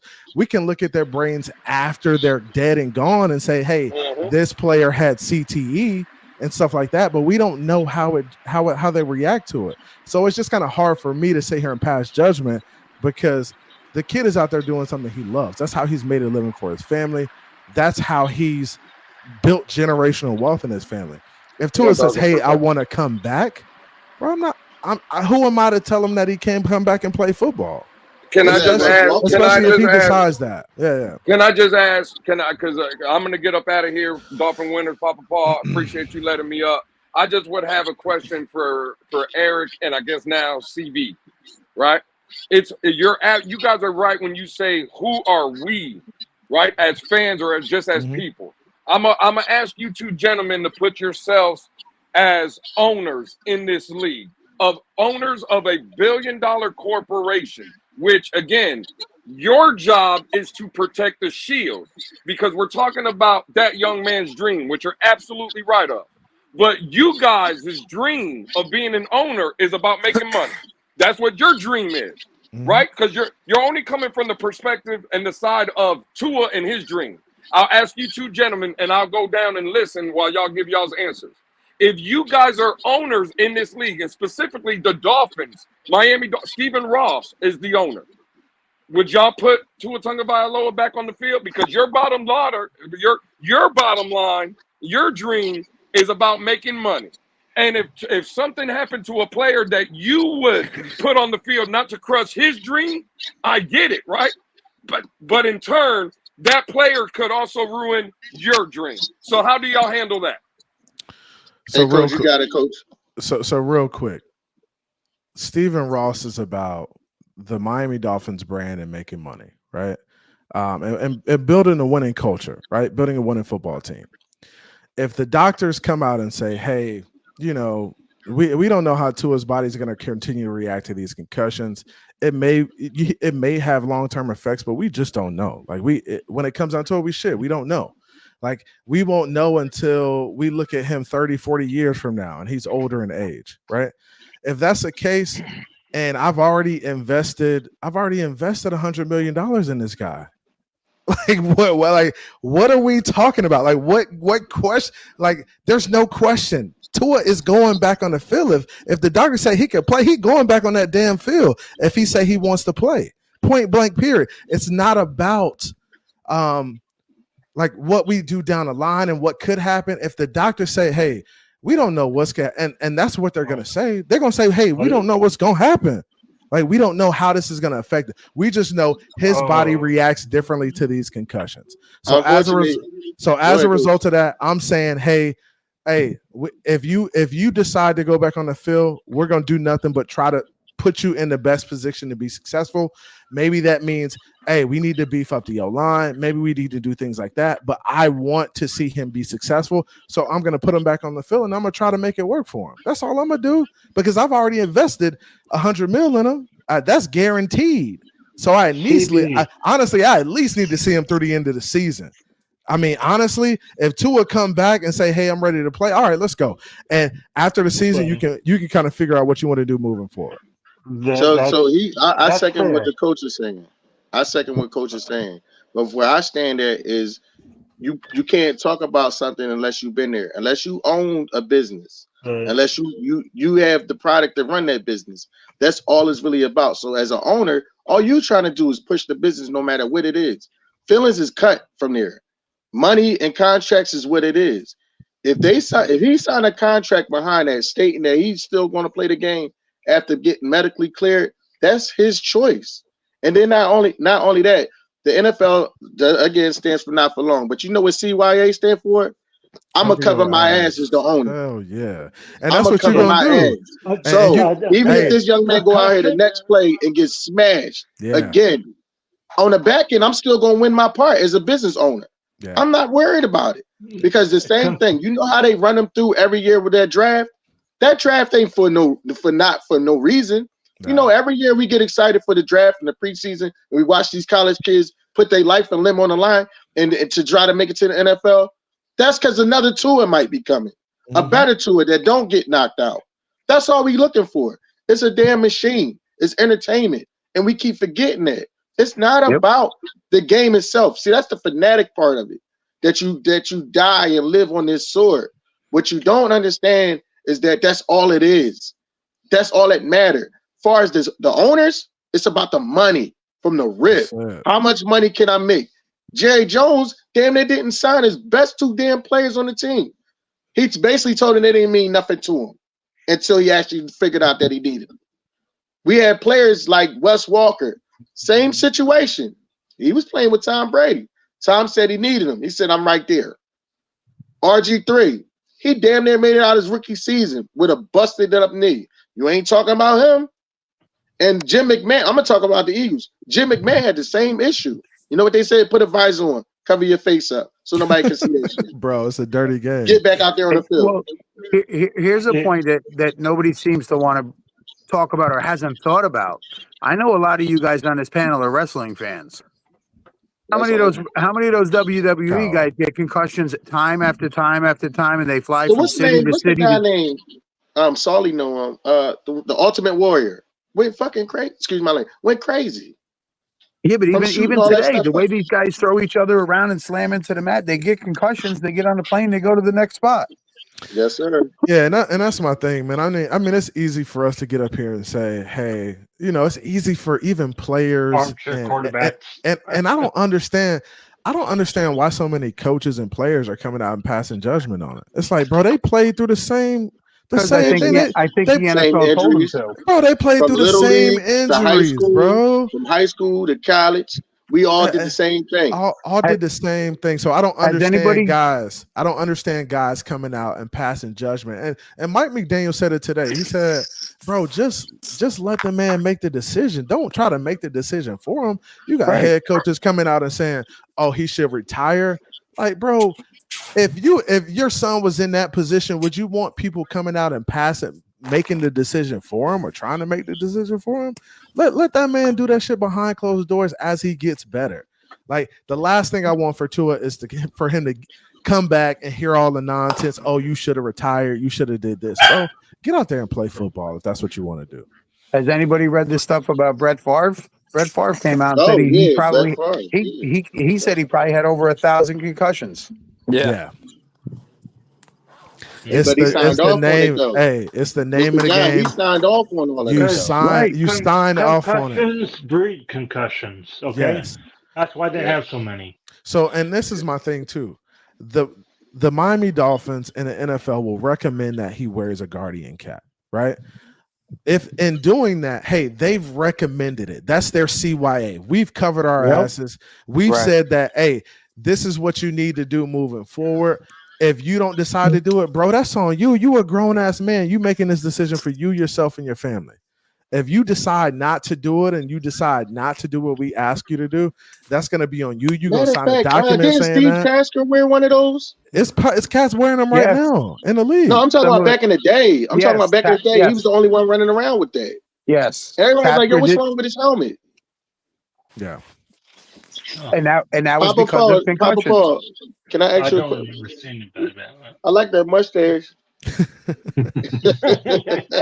I ain't see you in so long. I gotta tell you, I miss you, man. Thank you, brother. Miss you too. Same here, because I kept asking your brother when you gonna come back on the panel. Hey man, listen, I got a house full of kids. Me and my wife, we decided to take on the busyness of making sure these kids have a good life, man. Like we had two foster children, and we just wanted to make sure that we pour into them and make sure they have all the love that we could give them, along with our son helping us too, because he was a single child. Long story short, my wife, when she had our son 7 years ago, she flatlined on the table, and God brought her back, and we both said we ain't doing that shit again. And then we said we're going to foster. And when we said we were going to foster, the first child that we got was addicted to drugs and things like that. So we had to fight through that. The second child, unfortunately, her mother had to go through some things, and she watched her little brother die in the house. She was in the house with her little brother for some months at a time.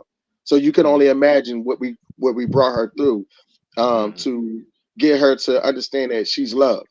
So things like that, you got to focus on the kids no matter what. Of course, yeah, for Eric, sure. I just want to say I appreciate all you do for that. Yeah, That's my wife. Absolutely. Don't give me the credit. That's that's my wife. prayer. That's That's God, prayers, Well, man. man. it takes No, two. It takes Yeah, two. it do. man. And you're a I'm just a young good man, teammate. and you doing that, man. So that's coolest to you, bro. Because you're a Yeah, young man with that's my the right wife. She came mindset. with that. She passed me the ball. I passed it back. Don't matter who scored, as long as we win. There you Yep. go. You're a team. That's what it's about, bro. All Both right, of guys, y'all I are. got to get out of here. So I got unpacking to do. All right, bro. Okay, It's good seeing you, So, John. see you in I'll the see morning. you. Peace, love, and fins up. Peace, love, I'll and see you at fins the up, end yeah. of the month too, Johnny. Yeah, I'll be there. Yo, y'all heard my guy got hurt, right? Which AJ one? Brown down. AJ Brown, he down with a hamstring. Mm. Oh. Yeah, right. Don't do it to me again, Papa Paul. Last time I talked to you, we took that nosedive when I started talking trash to you. Don't do that to me again. I won't do it to you, brother. Thank I you. I wish appreciate you. I wish you the best. I appreciate you. Hey, man. Well, I wanted to get up here and just kind of talk about the situation from another perspective, man. I Thank you, Coach. understand. I understand that people are worried about Tua, right? I'm worried about him too. I'm sending prayers to him and his family, his circle. But And that that's young how man, yeah, that young man has a decision to make, and whatever decision he makes, I'm gonna rally behind it. If he decides to come back, hey, let's go. I'm with you, bro. Let's rock out, right? I don't want people. The last thing I want is Miami Dolphin fans being like, "Oh, we told him that he shouldn't be playing." We told him, like, what is that about, bro?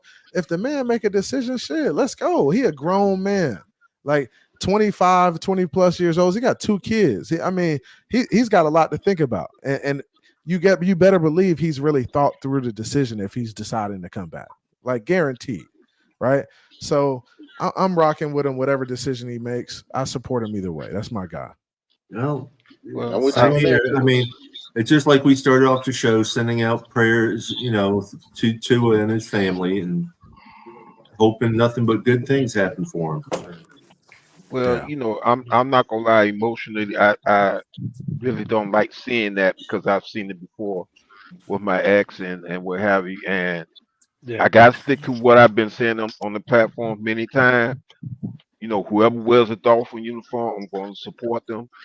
I may not like the decision on him getting back on the field and taking that risk, but just like y'all said, that's his decision. So I gotta support him. If I have to support him because I gotta stick to my word because that's what not just with Tua, that's with any player on the Miami Dolphin roster.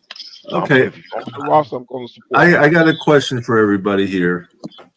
'Cause first of all, we have no idea how long Tua is going to be out.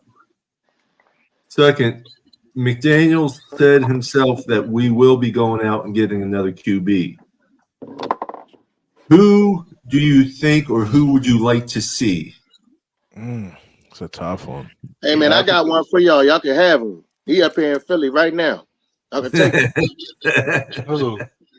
What's the quarterback that came? I forgot his name. The quarterback that came from Pittsburgh. Now he with We us. don't want Pickett, man. What's wrong? Kenny Pickett? Listen, Kenny it's better Pickett? than the option y'all got. I don't even know if that's true, to be honest. We might be able to go to Dallas and get that backup quarterback there. Where y'all gonna go get Trey? Honestly, I would go get there's a couple guys out there. If I could trade for a guy, it would be a guy like Jameis Winston. He's played NFL football. He's got NFL reps under his belt. He knows how to lead a football team, right? It would be a guy like Jameis Winston. He would be probably my first option. Yeah, Tom Brady would be one of my top options too. If we could pull him out of retirement, that would be difficult to do. I'd be so upset. Difficult to do. Hey, and I know Don't people would be. he a part ownership? Any part ownership? No, now? he doesn't. I don't think he's part ownership yet. Or he could I just was about to say. No. he could sell his shares, right? He could sign he's part ownership of the Raiders, but he could just sign his Raiders, ownership over anybody. Yeah. Look, So everybody on this panel, before you go, Coach, Yeah. how many would y'all accept that? As far as Tom Brady coming back to y'all? I mean, I'd have to accept it, but it's literally the worst option for me as a fan. I'd be so upset.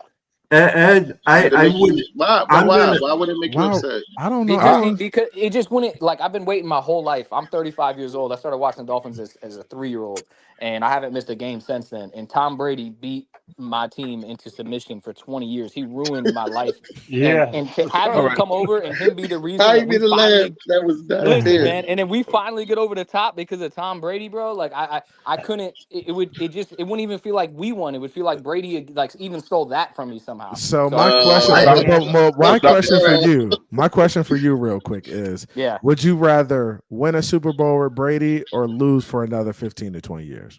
I mean, it's such an impossible question for me. I'll be honest with you, bro. Come It's on, so impossible for me. answer the damn question. It's an easy question. No, it's not. It's not an easy question because Tom Brady makes me throw up in my mouth. But would you rather win the Super Bowl? Hold up.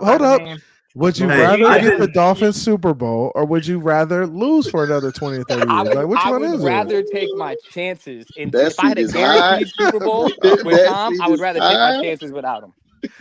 All Well, right, you man. know I what? got you. I hear you. Dr. Draft, Okay. I'm about to turn 6. I'm about to turn 60, and I'm gonna Yeah. say this: if Uh-oh. we can bring Tom Brady to the Miami Dolphins and he can take us to the Super Bowl, I'm on board with him. There you go. Way to say it straight. I know about. I like my shot about straight. CB, what are your Put thoughts? me in the bath with it. I'd rather No, bake go with a ahead. toaster. Sorry, no. Can't do it. No. Okay, CB, No. what are your thoughts on Jimmy G since he did work with McDaniel some? Jimmy G string? I don't honestly, I don't mind Jimmy G. I mean, it is what it is. I think I there's could tolerate him. I don't better love him, options. That's because Better he's pretty, options. King. But That's 'cause I he mean, pretty. I can rock with it. It doesn't. It wouldn't make me not. Jimmy G is like just like bringing in Flacco, Tannehill, Jameis Winston, all these other guys. It's pretty much the same. And at this I Jimmy mean, G has I health can issues see too, man. Jameis Winston. You know, Jameis Winston was an FSU quarterback, so I can deal with that.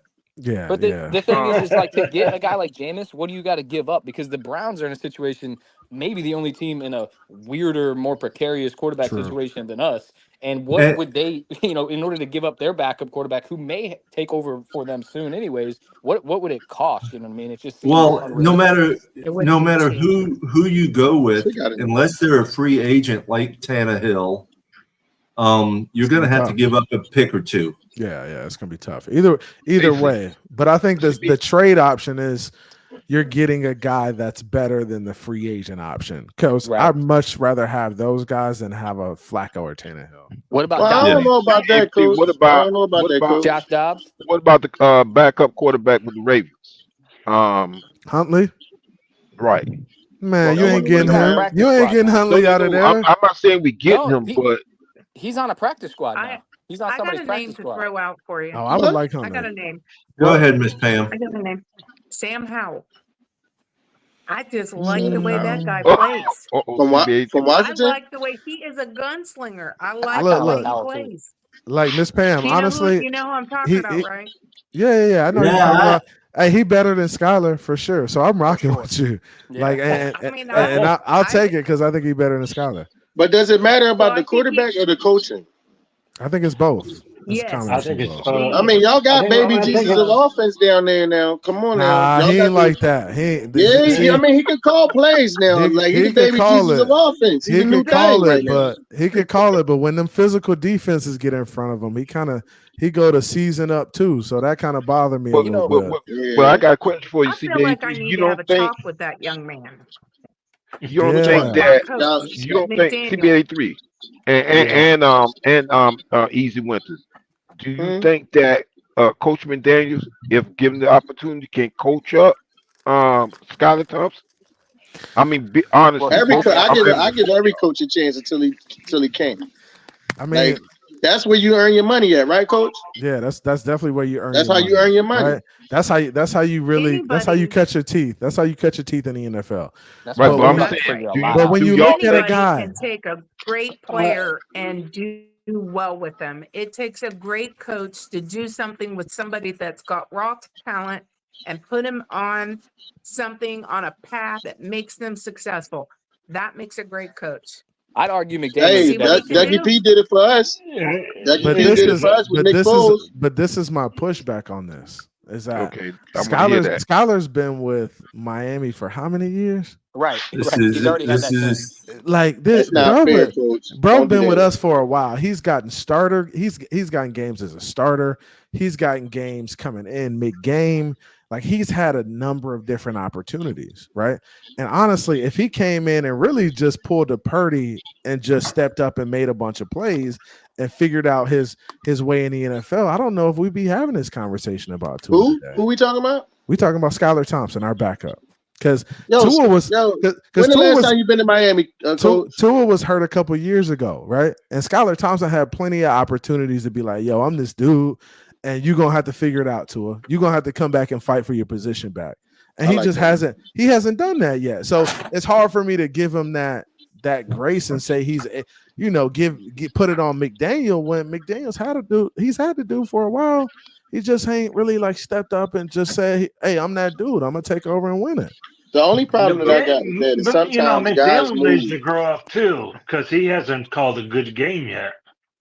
What? Not the baby Jesus of offense. Listen. He could call him, man. I'm trying to tell you, he could call him plays.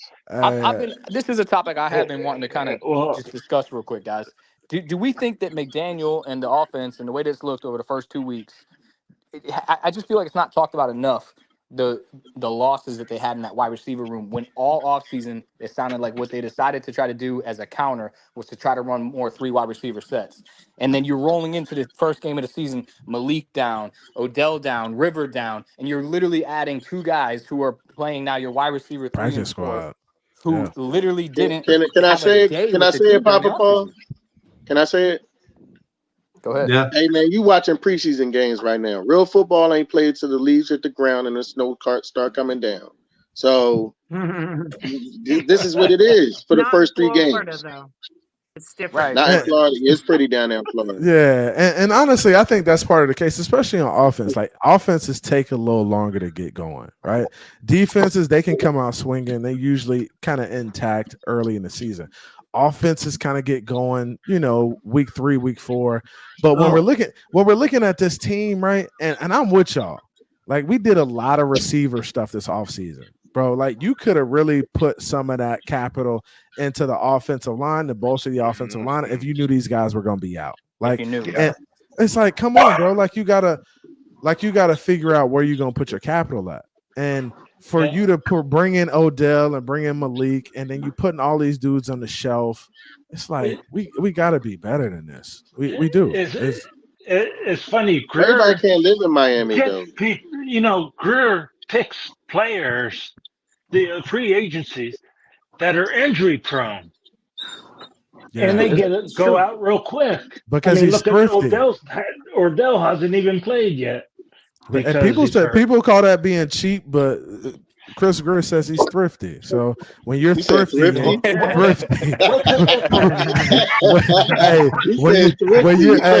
you're thrifty, and you try to get guys on that deal, right? He's trying to get the come up. Hey, you gotta take it how you get it, bro. You gotta take it how you get it. That's like seafood. You go to the Red Lobster, then you go to Long John Silver if you want to be cheap. At least y'all not going through what the Giants did, that crazy mess when they gave us Saquon, and then then they lied and said that they didn't tape it on HBO Hard Knocks, and the GM lied to the owner right in his face. It was like, he should have got fired right after the first episode when they showed it. They should have fired him right then and there. Yeah. Then Saquon go off for 3 touchdowns. That's crazy. I would have been like, yo, you got to go pack your stuff up. You know what? Don't call us. We'll call you. Like, for real. Yeah. It's rough, man. But hey, it'll work out for the Dolphins, man. It's gonna be tough sledding for the next 3 to 4 games, but hopefully we're good enough with Skyler to just 3 or 4 or 5 to get 3, 4, 5, 6. Well, wait a minute. You got to understand. It's not 3, 4, 5, or 6. It's 3 games, and then we have a bye week. Okay, so yeah, we got 4 weeks at the least. Listen, we got one on deck for y'all. Y'all can have them. I'm pretty excited to see what McDaniel and this offense does between games. Bro, Given the we've seen situation that as it No, no, no, no, before, no, no, no, Dr. no, no, no. Draft. I'm not excited saying that I think it's Come going to be good. Oh, No, okay. no, All that's not what right. I'm saying. All right. I'm Okay. excited to see because at this point we've got a lot of questions still, and we're 3 years into this build. This But is supposed to be the Super Bowl but run. Dr. Draft, this is not the questions I wanted to be answering right No, no, no, now. no, no. It's not. Like I But didn't these are the want questions. These are the questions. like Hey, this is the bro, these are the last questions. listen, These, bro, and I get what you're saying, bro, but If these I, are the if I last if I can get questions I excited wanted for to be that, answered. what can I get excited for at this point? I But mean, now we we got to have have to something, know. You gotta be a fan. You Yeah, locked we in. gotta I'm know. locked in. You're right. We Yeah, locked in you at this locked in. point. Either way. Yeah. we got to have Listen, I'm something gonna because keep if it up. not, I Anyway, I'm gonna mean, keep it up. Wait. I want to say something real quick. I was sitting go there, ahead. and one of my neighbors actually had the nerve to sit there and say, "Hey, listen, I guess you're gonna root for the Eagles, right?" I said, "Brother, I believe these colors 0 and 16 or 16 and 0. I'm never, ever, ever Never. gonna be rooting for another team because of my He team ain't and the lying. turmoil they're going through. I'm No, riding And that's my until brother. the He is wheels not lying. completely fall the And fuck Nah, off. Ain't and, no and way until in you're consider at this hell. point as a Dolphins fan, nothing could send you away, man.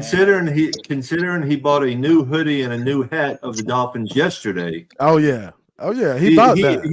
he ain't gonna rep no other team. It'd be a cold day in hell before no. he My man, reps hey, another my team. man That's doubled right. down on the merch. He doubled down Yes, sir. Yes, sir. on Yo, the wait. merch. A South Hey, Florida exclusive too.